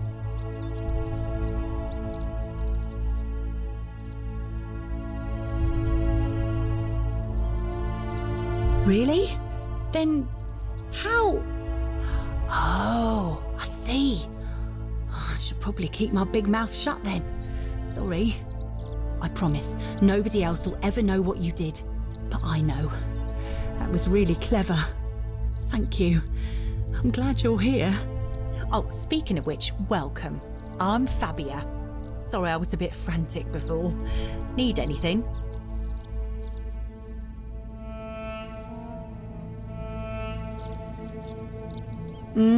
Terrible shame that is. Maybe this'll help. Late last night, I was cleaning my oven when I heard some noises outside. The forum's usually dead quiet at that hour, so I came out to see what was going on. To be honest, I thought maybe poor old Dooley had got out of his cell and was snooping around again. So I put my head out and saw someone in front of Virgil's shop. I couldn't tell who. It was too dark. I called out to them, but they just turned and ran off without a word.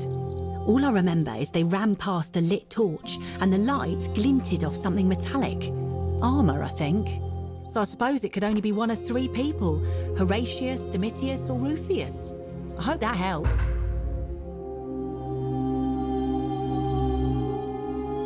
Oh, there's not much to tell. I mostly just bake bread and try to help out where I can. I suppose it all started about 8 months ago. I was living in Rome with my family when I got sick. Terrible timing. My pa had just arranged a husband for me, a fisherman's son. I was about to meet him for the first time when I came down with an awful fever. I spent the next week in bed. Pa paid priests to make offerings to Asclepius, a white rooster, then a goat. But nothing worked. In the end, they decided I'd do better outside the city. Clean air in the countryside would do me good, they said.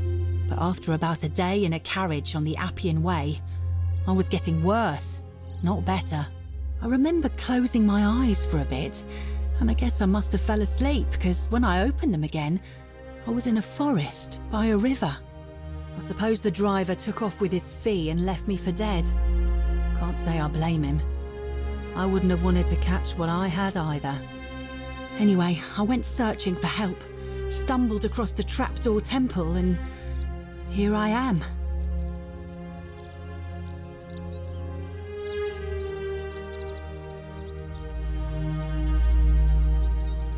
Oh yeah, I suppose you're right. Hadn't really thought about it. But the gods are mysterious and powerful. Who knows what their plans are for us?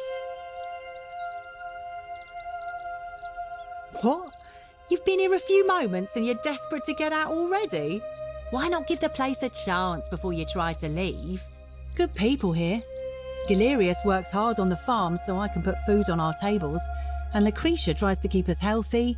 My friend Georgius is always mending our clothes, and Virgil makes sure these old walls don't fall down around us. Well, he does his best. I'm just saying, there are worse places you could live out your days.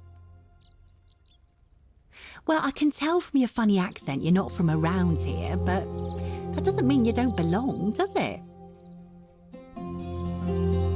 Oh, I try not to worry about it. I mean, if people are nice to each other, we won't have anything to worry about, will we? Thanks. And I like your teeth.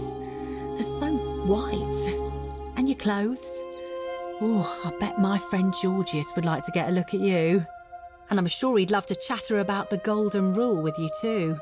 He'll be just across the forum in his shop. All right. Thanks again for taking care of our problem. I won't forget it. You there! I'm sorry to trouble you, but I couldn't help but notice that fine bow you're carrying. No idea how you managed to get your hands on it, especially in the light of our dear old magistrate's ban, but I'm impressed. And before you ask, no, I wouldn't dream of trying to buy it from you. I have no use for a wooden bow myself. But I would like to propose a joint business venture of sorts. Tell me, do you have any idea how people here end up as golden statues?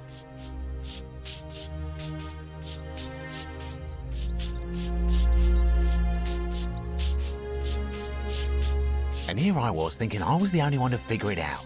In any case, supposedly 1 or 2 of those arrows is enough to turn a full-grown man into gold. Now, of course, that is a travesty, a terrible, horrible waste of human life which has to be stopped. And yet, on the other hand, I can't help but think of the tale told by that Greek fella Aesop, the goose that laid the golden egg. With the ability to transmute organic matter into gold, one could create infinite wealth. Use your imagination. Golden animals, insects, trees and plants. The Midas touch without the drawbacks. We are talking riches beyond imagining. And even if we were to split all those riches between the 2 of us, half of infinite wealth is still infinite. Interested?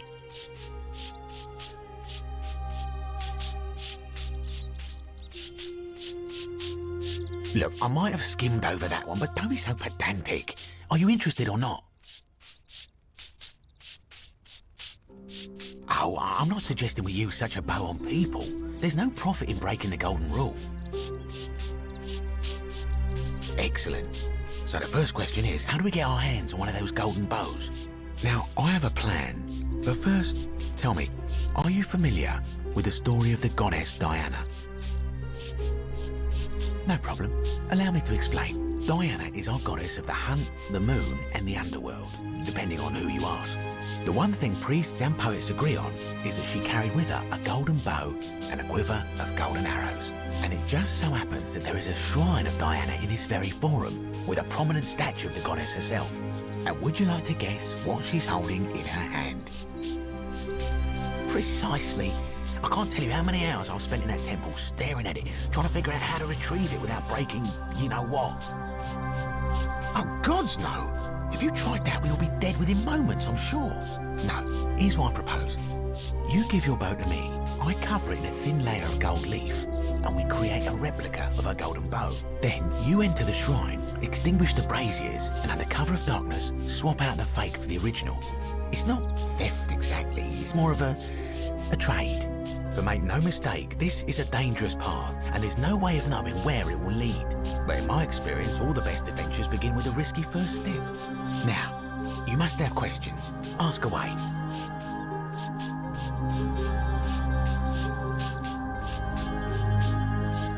When Prometheus stole fire from the gods and became a hero to all mankind, do you think he was worried about the danger? I'm more of an ideas man, whereas you're obviously the more resourceful and heroic type. I have complete confidence in you.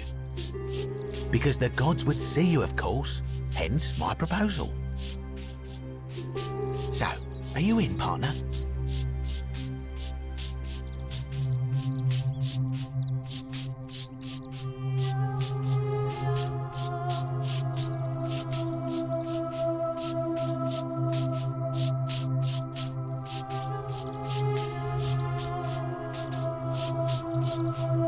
Wonderful. Now, if you'll hand over your bow, I can get started applying a layer of gold leaf. This is a quality weapon. Now, bear with me for a moment. And here we are, a gold leaf bow.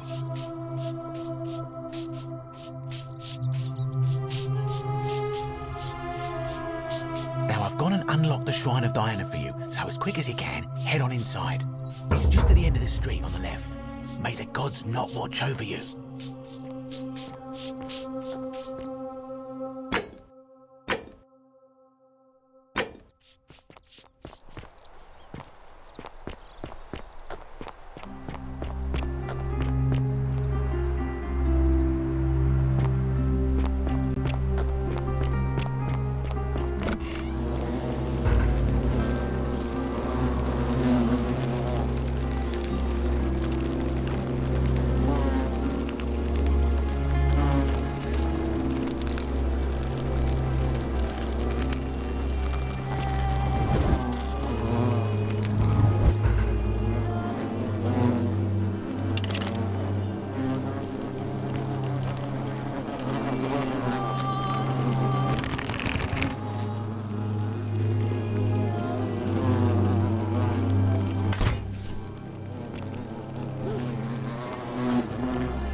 Is that you, partner? Do you have... Wonderful. Just go ahead and slide it under the door for me and I'll unlock it for you.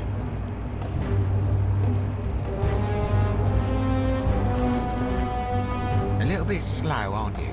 Yes, I locked you in. And until you give me my bow, you're gonna stay in there, like Tantalus in Tartarus.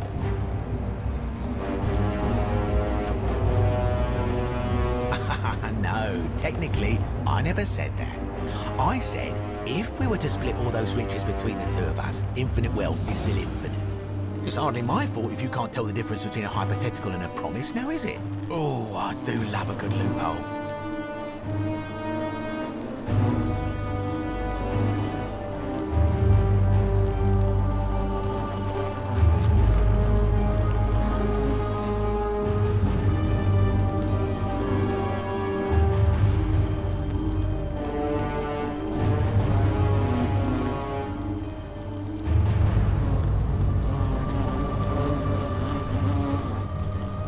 You're just gonna have to take your chances, I'm afraid.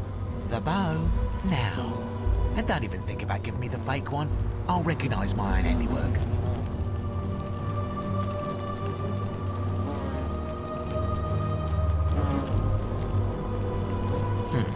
I would reconsider my position quickly if I were you.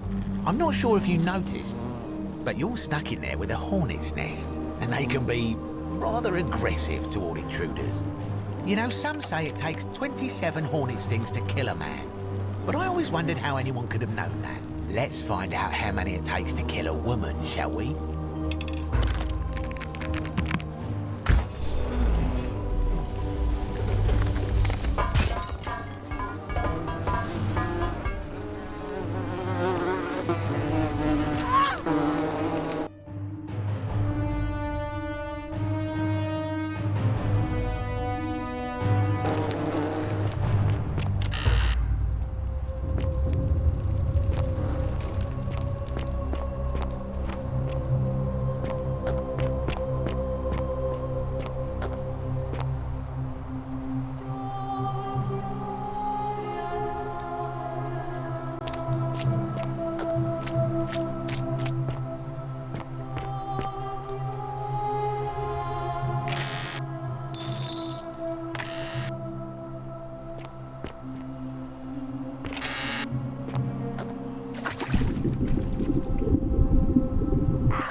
My beloved Galatea, I write this so that one day, when we're finally together, you will understand what I've done and why I had to do it. The others will call me mad or a monster, but I don't care what they think. Everything I'm doing here, I'm doing for you. I'll start at the beginning. Soon after my arrival here, as I walked down a corridor lined with golden statues, I thought I heard a whisper behind me, a rasp of air, as if vocal cords of metal strained to say a word or two. I tried to dismiss the idea, tried to concentrate on my work as the city's medic, but that tortured whisper haunted me. Weeks later, in the hallway to the bathhouse, I heard it again, and found myself drawn to the statue of a Roman woman wearing a stola. Her face was contorted with anguish and fear, and, disturbingly, it was as if she was looking right at me. As I walked past her, I heard that strained whisper again, and turning back, I discovered that even though I had moved, she was still looking right into my soul. That was when it dawned on me. This was no statue. This was a woman trapped within that golden prison. Naturally, I told the others, but when I could not reproduce the results of my experiment, they would not believe me. But from that moment on, I knew the full horror of this place. Immobilized within these statues are living human beings. It was that day, my love, that my heart broke. Ah!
You're not supposed to be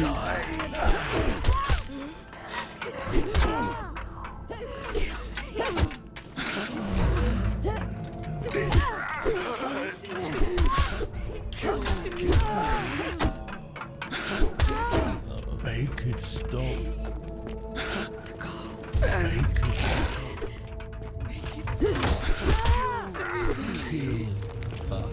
Help me.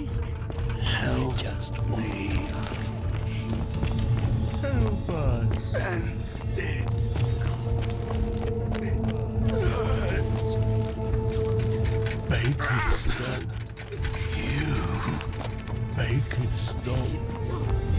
Help us. Make it stop.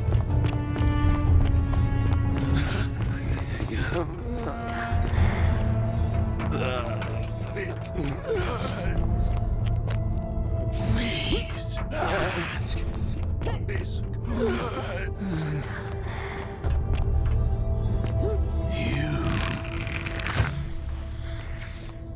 It hurts. Help me. Let me die. Kill me.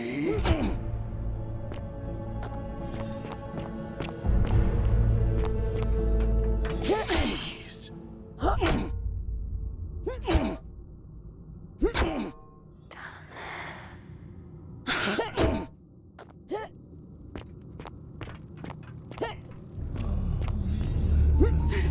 Hurts.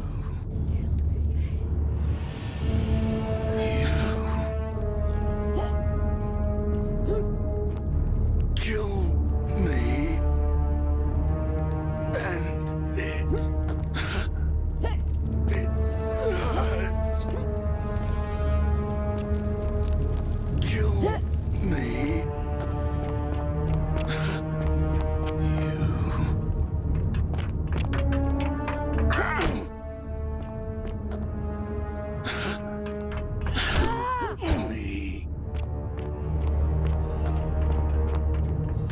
It hurts.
Let me die.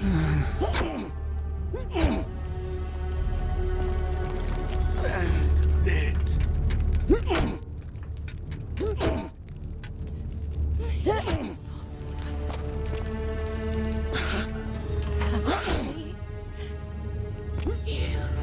Let me die.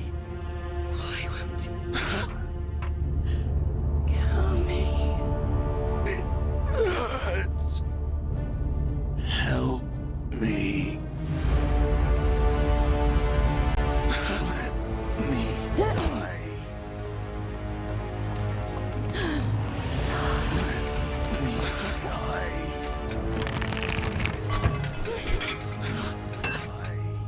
Kill me. Make it stop. It hurts. Help us.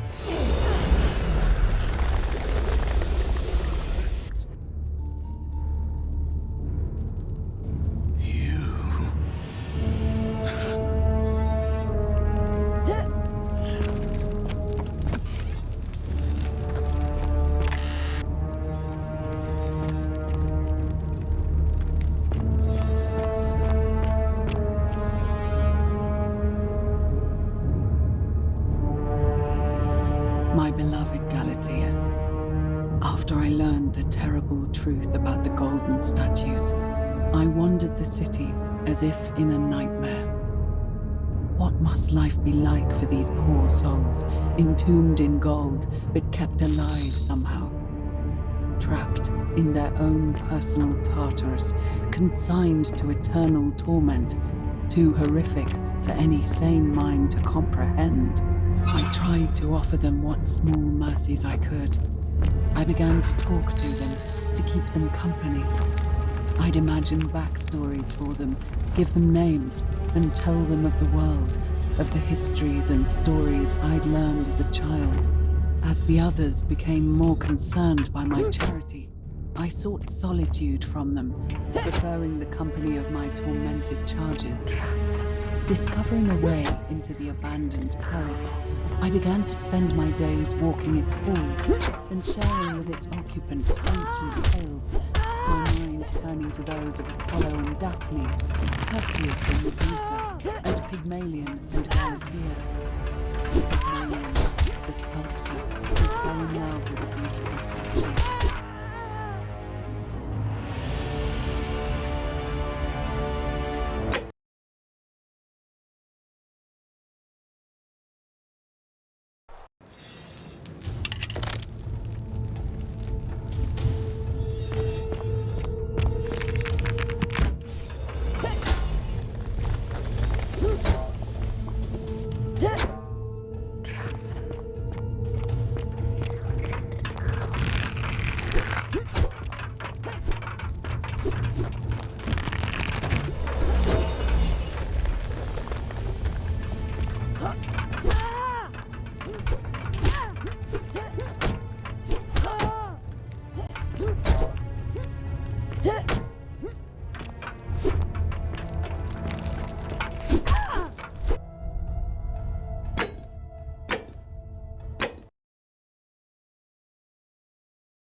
Make it stop.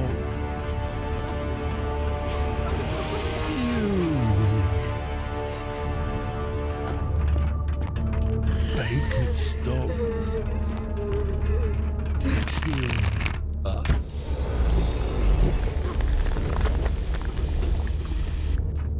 Make it stop. Make it stop. Kill me. Kill me. Kill me. Kill us.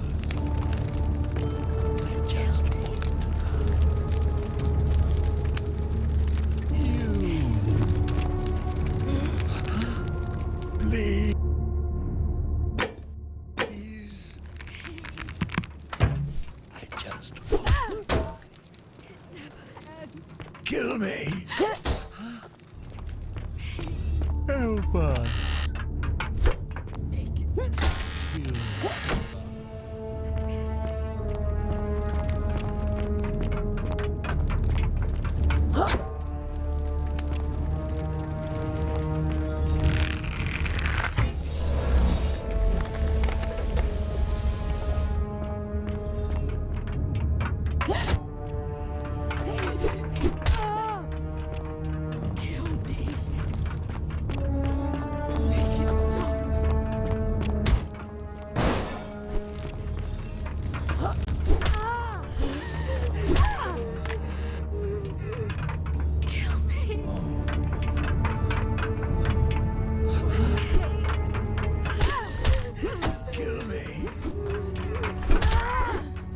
Kill us.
You must be the wretched snake who broke into my palace and disturbed my experiments. And worst of all, look at what you made me do to her. This never would have happened if you just stayed away. You're going to pay for that.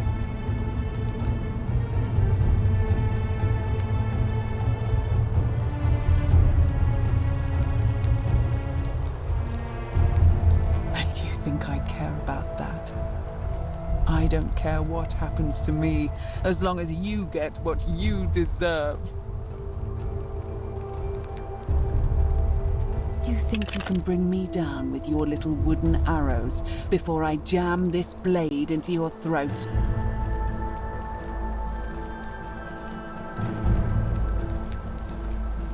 What? How? That's impossible. You're trying to intimidate me.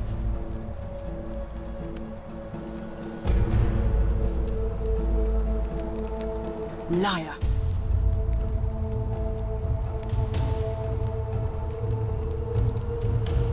Really? I'm not sure I believe you. But if you can undo this mess, I'll give you the key to my old medical chest in the Shrine of Apollo. I imagine it would help Lucretia ease the suffering of those still in the city. But if you're lying to me, I'll break the golden rule and kill you and everyone else in this city. Understood?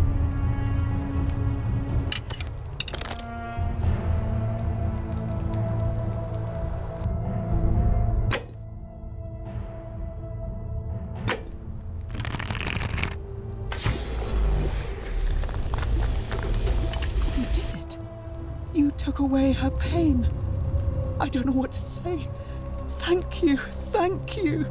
I swear I will never harm her again. I swear it. I'll stay here to keep her company. But these poor souls, what can be done for them? I've tried everything I can. I fear the only one capable of releasing them properly is whichever god doomed them in the first place. In any case, I must honor our bargain. Here's the key I promised you. It opens a chest in the Shrine of Apollo. I believe there are a few things in there which may be useful to Lucretia.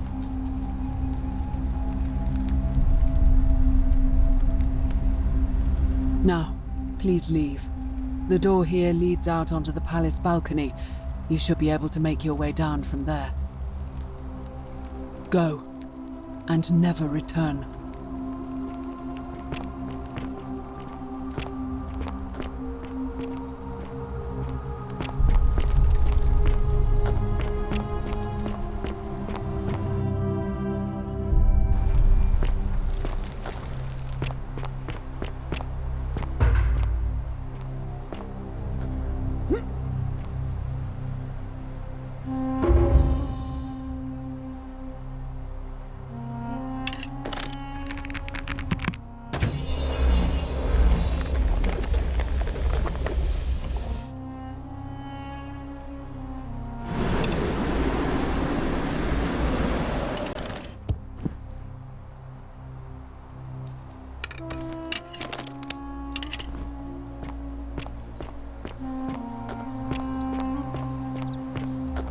That lamp! Never have I seen its equal.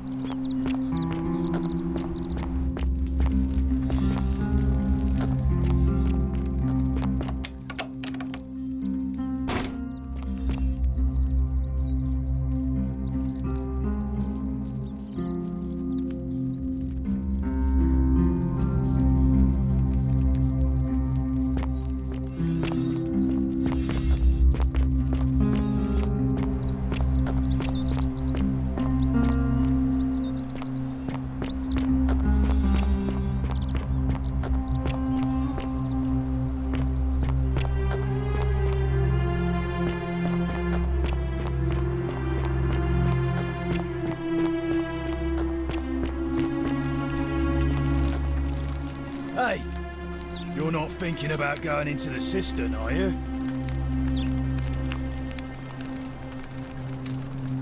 Contrary little cap at murder, aren't you? Nobody's told you about Hannibal? Ugh, why do I have to do everything round here? So, there was this guy called Hannibal, right? Funny accent. Used to go down into the cisterns looking for junk he could clean up and sell. One day, a few weeks back, he comes out and tells me the cisterns are haunted. Said he could hear spirits wailing. Of course, nobody believed him, because who trusts a Carthaginian, right? Anyway, a few days later, he goes back in. And hours go by, and he hasn't come back out, yeah? So I go down after him, and it's dark. But in the distance, I can just make out his body, sprawled out on the ground. And hunched over him was something that made my blood run cold. No word of a lie. I saw a creature. Like the corpse of a man who'd been flayed. And it was eating Hannibal. If it was a man, maybe. But I swear on my life this was no man. More like a Strix, or some Versipalus that feeds on human flesh. I didn't stick around to see which. Well, any sane person would have done. I legged it out of there and put a sign at the door to warn the others.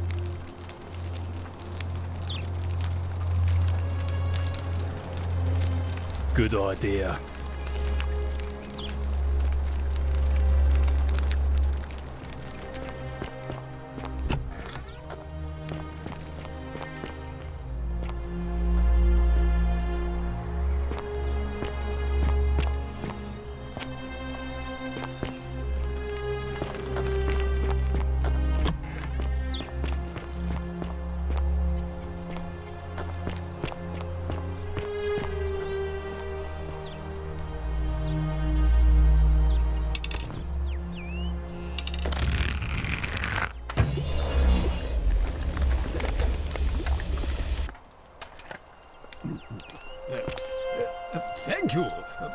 Thank you.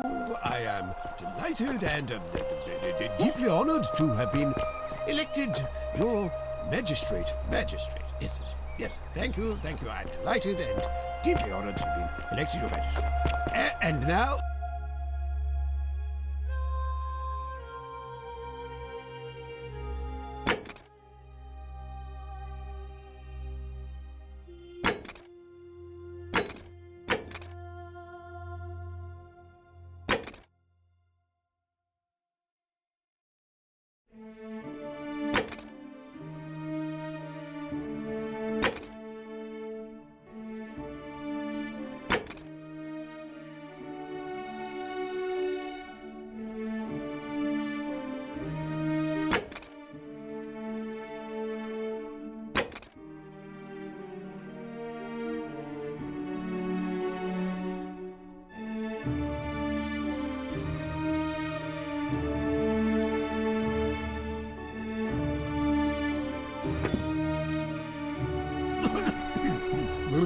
And now, I make this solemn promise to you, good citizens, and now, I make this solemn promise to you.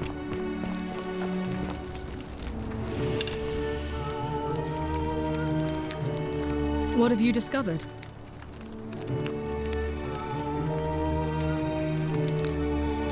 Oh, I see. Of course. What have you discovered? Yes, please do.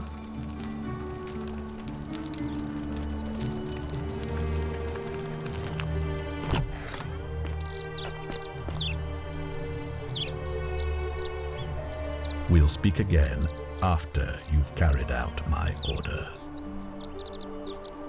Ah, I see. Well, if you stopped one person from breaking it and you're still here, then there must be someone else about to break it still. Allow me to explain. When I discovered the ritual to Proserpina, the instructions came with a warning about paradoxes. The crux of it is this. If you do anything to change the course of history in such a way that your very being here is impossible, you will have created a paradox. To illustrate, when the golden rule is broken, I will open the doorway that will bring you here to prevent it from being broken. If you manage to succeed in saving our lives, then I will have no reason to open the doorway, and you will never have come here. A paradox, you see? The same thing would happen if you, say, inadvertently, allowed me to die. If I can't summon you, then you can't be here, obviously. If either of those things were to happen, I am given to understand you would be flung back to your original time, having changed the course of history for us and yourself. So the fact that you are still here means someone is going to break the golden rule, and there is yet work to do. Understand? Excellent. So it looks like you'll have to continue your investigation. Now, was there anything else you wanted to ask?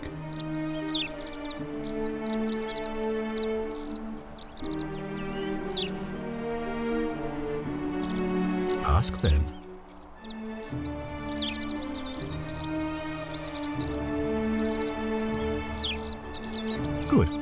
Now, was there... Thank you. I'll be...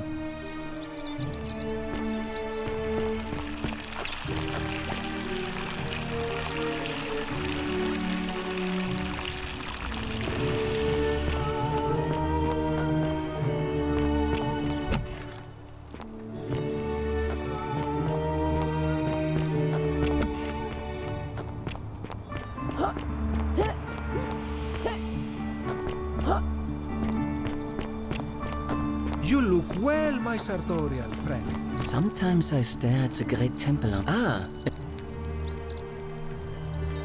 But... You wouldn't believe there are much worse places to live out your days. But once you get used to the feel... Oh, I just mean I grew up in the Batavi. They weren't nearly as tolerant as the Romans. So, I mean, which me and I... Good, the first... I'm glad. It's best if I say no more, but...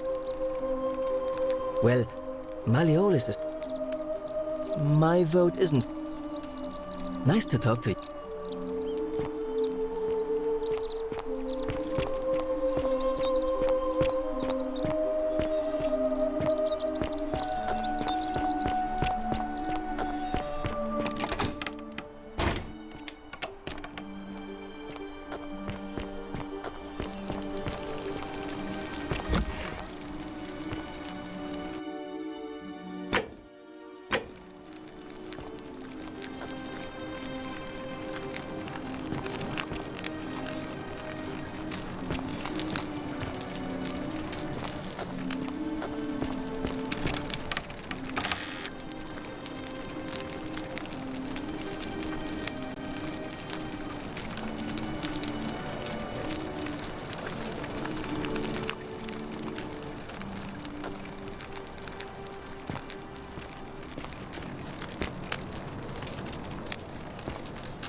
Take it you've cleared the way to the baths? Follow me, but don't follow too closely. We can't have people thinking we're bathing together.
You're here.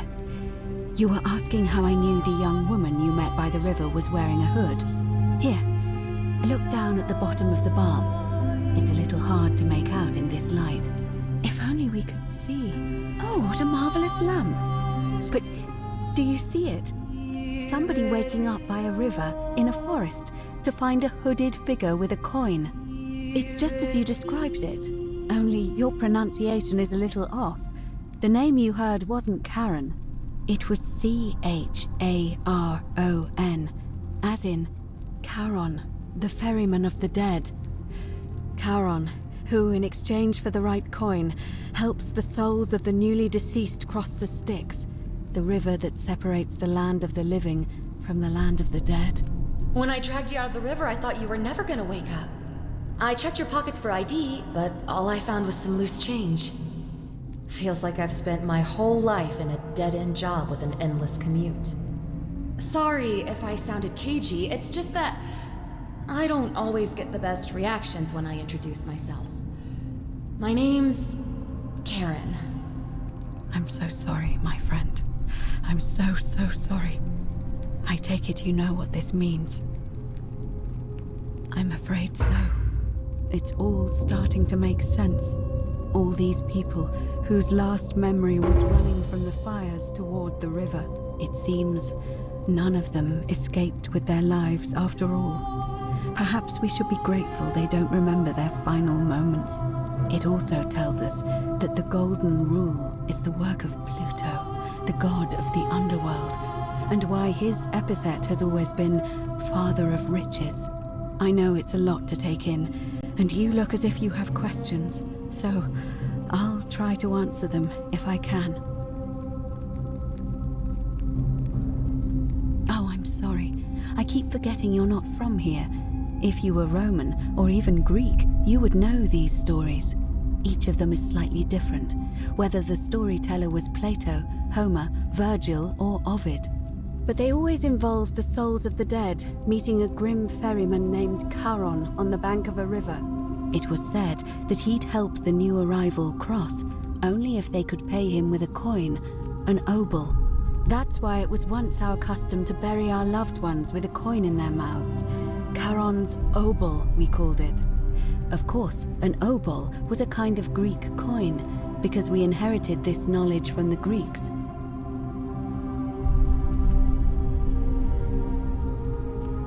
That was my first thought too. In the old stories, the underworld was where the souls of the deceased were taken. But it was also possible for the living to reach it without dying, if they were particularly fearless. So I'm afraid I don't know. To be fair, the ferryman isn't exactly as the poets described, and he, she, they seem to appear to different people in different guises. You say you saw a young woman named Karen with a hood, and I once heard Kabash mention a stranger in a ram headdress named Kerti, and Rufius described meeting a stranger named Kumut Tabal wearing an eagle headdress. But whatever form this stranger took, they were always wearing a hood of some sort, and their name always began with a K sound. I suspect the only way you'll solve this riddle is if your paths cross again.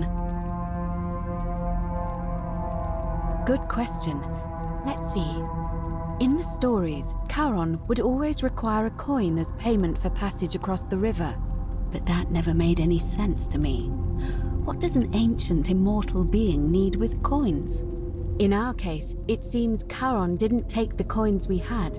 He or she merely checked we had one in our possession. So, maybe there's something special about the coins each of us had on us. That might explain why we wound up here, but so many others did not. No. I mean, I had my suspicions, especially after Livia's ramblings, but I would never have figured it out without your help, I promise you. Now that we know where we are, we have to figure out what to do about it, if we don't want to be cast into gold for eternity. We don't have much to go on, except the old stories. I remember 4 in particular about heroes in the underworld. Hercules, the demigod and son of Jupiter, Orpheus, a Thracian poet, Sisyphus, a king of Ephyra, and Aeneas, a Trojan hero. Hercules was able to leave the underworld because he cowed its god with his strength. Sisyphus and Orpheus both relied on their wits instead. They persuaded the goddess of the underworld, Proserpina, to help them escape. And finally, Aeneas was able to escape with the help of a spirit guide, who led him through a secret gate. So it seems you have 2 options: to confront the god of the underworld head-on, or find a way to escape with the help of Proserpina or some other guide. It's a reasonable question, but the problem is, this place is fairly well designed to keep us here. There's no way to climb up the shaft. And even if you could build a ladder big enough, just trying it would break the Golden Rule. We know that, thanks to the writings left behind by those who've tried.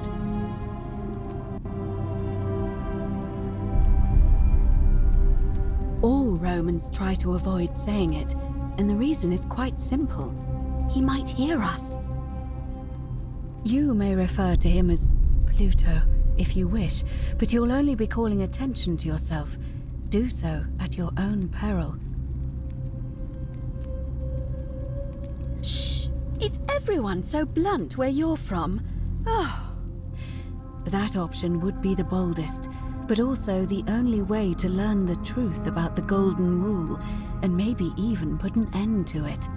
As I said, Hercules managed to overpower the god of the underworld, but he was a demigod. Forgive my candor, but you are no Hercules.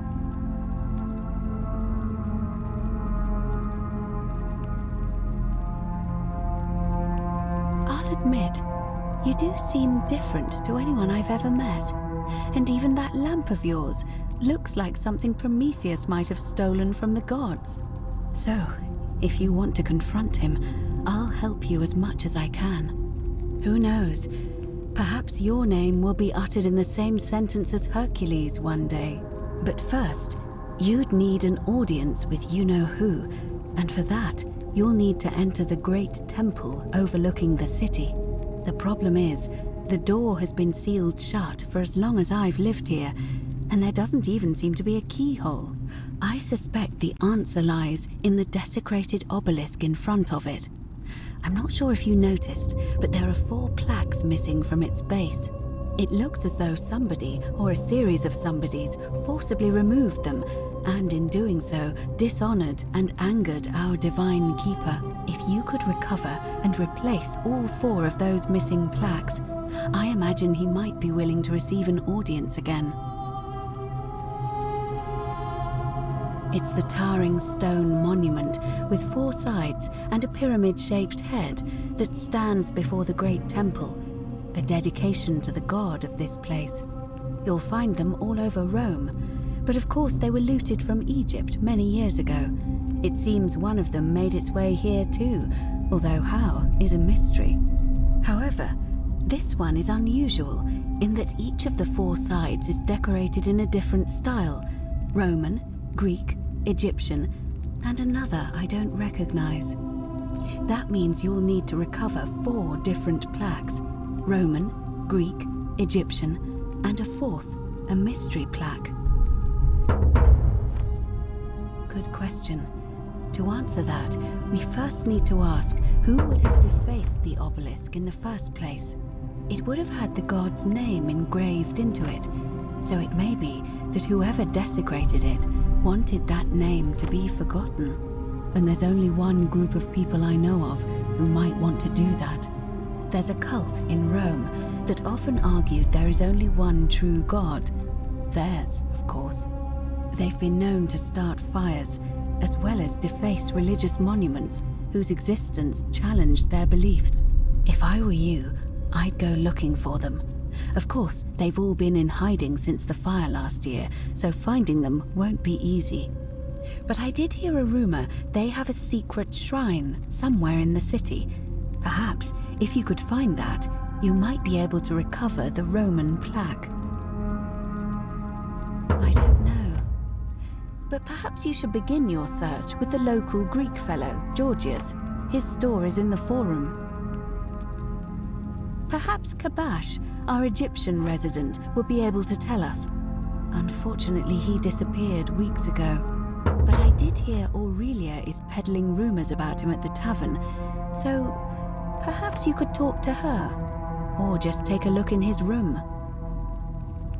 I'm afraid you're on your own with that one, but perhaps finding the other 3 will illuminate the way.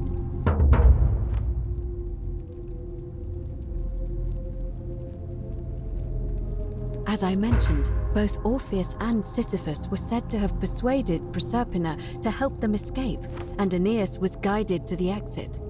The problem is, those are the stories of a poet, a self-aggrandizing king, and a brawler about their own heroic deeds, so they should be taken with a grain of salt. First, Proserpina. What we do know about her is, well, it's a grim tale. It's said the god of the underworld abducted and dragged her here against her will, forcing her into marriage.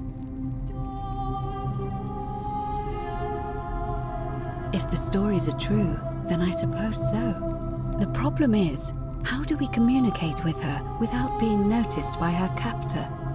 Leaving that aside for a moment, there is also the possibility of a spirit guide. I don't suppose you've come across one of those in your travels? Truly? And you're only bringing this up now? Then again, I suppose you were worried I'd think you were as mad as Navia. Can you tell me more? Is it the same voice? What kinds of thing does it say? Fascinating. Perhaps she is a benevolent spirit. Or perhaps... Perhaps you're hearing the voice of Proserpina herself. If she has indeed been abducted, it would make sense for her to speak in cryptic whispers to avoid detection. Tell me, has she told you anything that might lead you to the way out?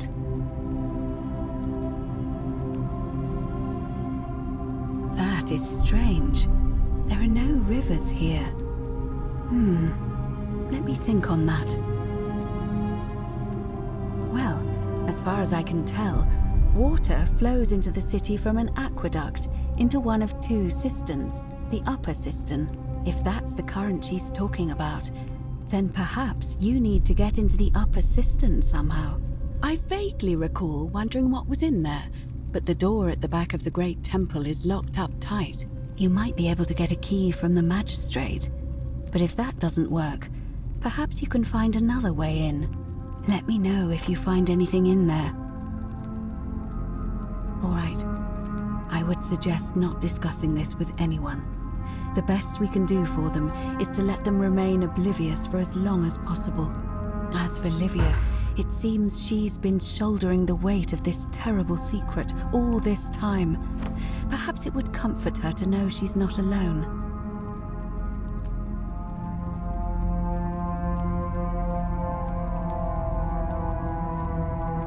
In any case, time is of the essence, so you'd best begin. May Fortuna guide you, although you may not need her with Proserpina on your side.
Just as the ocean accepts the rivers, but it does. Say it. Speak its name. Then it is true. I was right. I thought I saw it, but when the rest of them could not, I kept thinking I must have gone insane. I had to tell myself it was true over and over again.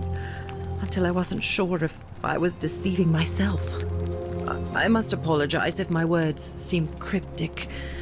I'd found comfort in reciting the Metamorphoses by our great poet Ovid. He gives such an uncanny description of this place. I cannot help but wonder if he himself came here. Would you like to hear it? I will do my best to remember the relevant verse.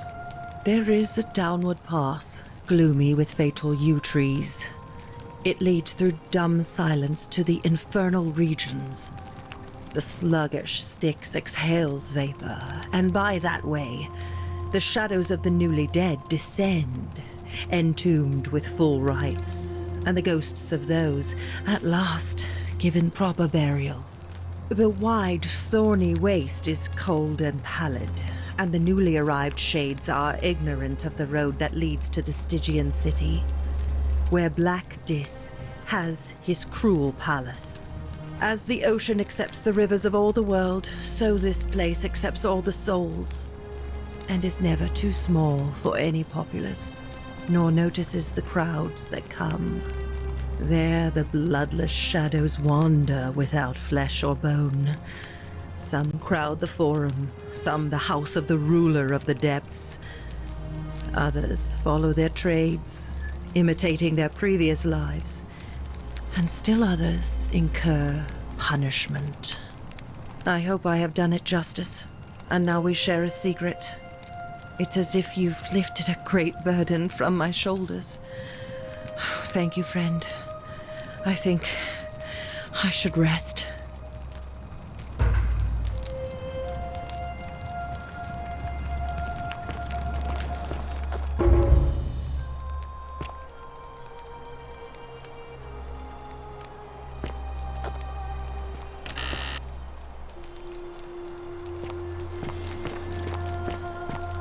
Salve. Beautiful. Keep an eye out for Scintilla, would you? Ah, you again. Whatever.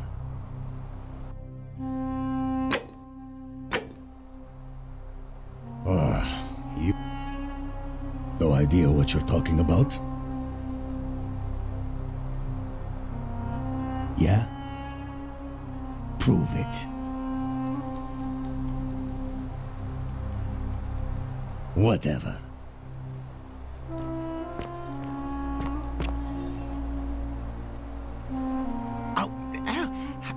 Hello there, partner. I'm glad you're here. I think there might have been some confusion about my little practical joke earlier. You see, my plan was to give you a little fright. You know, like two friends joking around at the Saturnalia, and then, surprise, I'd open the door. But when I opened it, you were gone. Partner, there's no need for threats. Yeah, well, I don't have to listen to this. Get lost.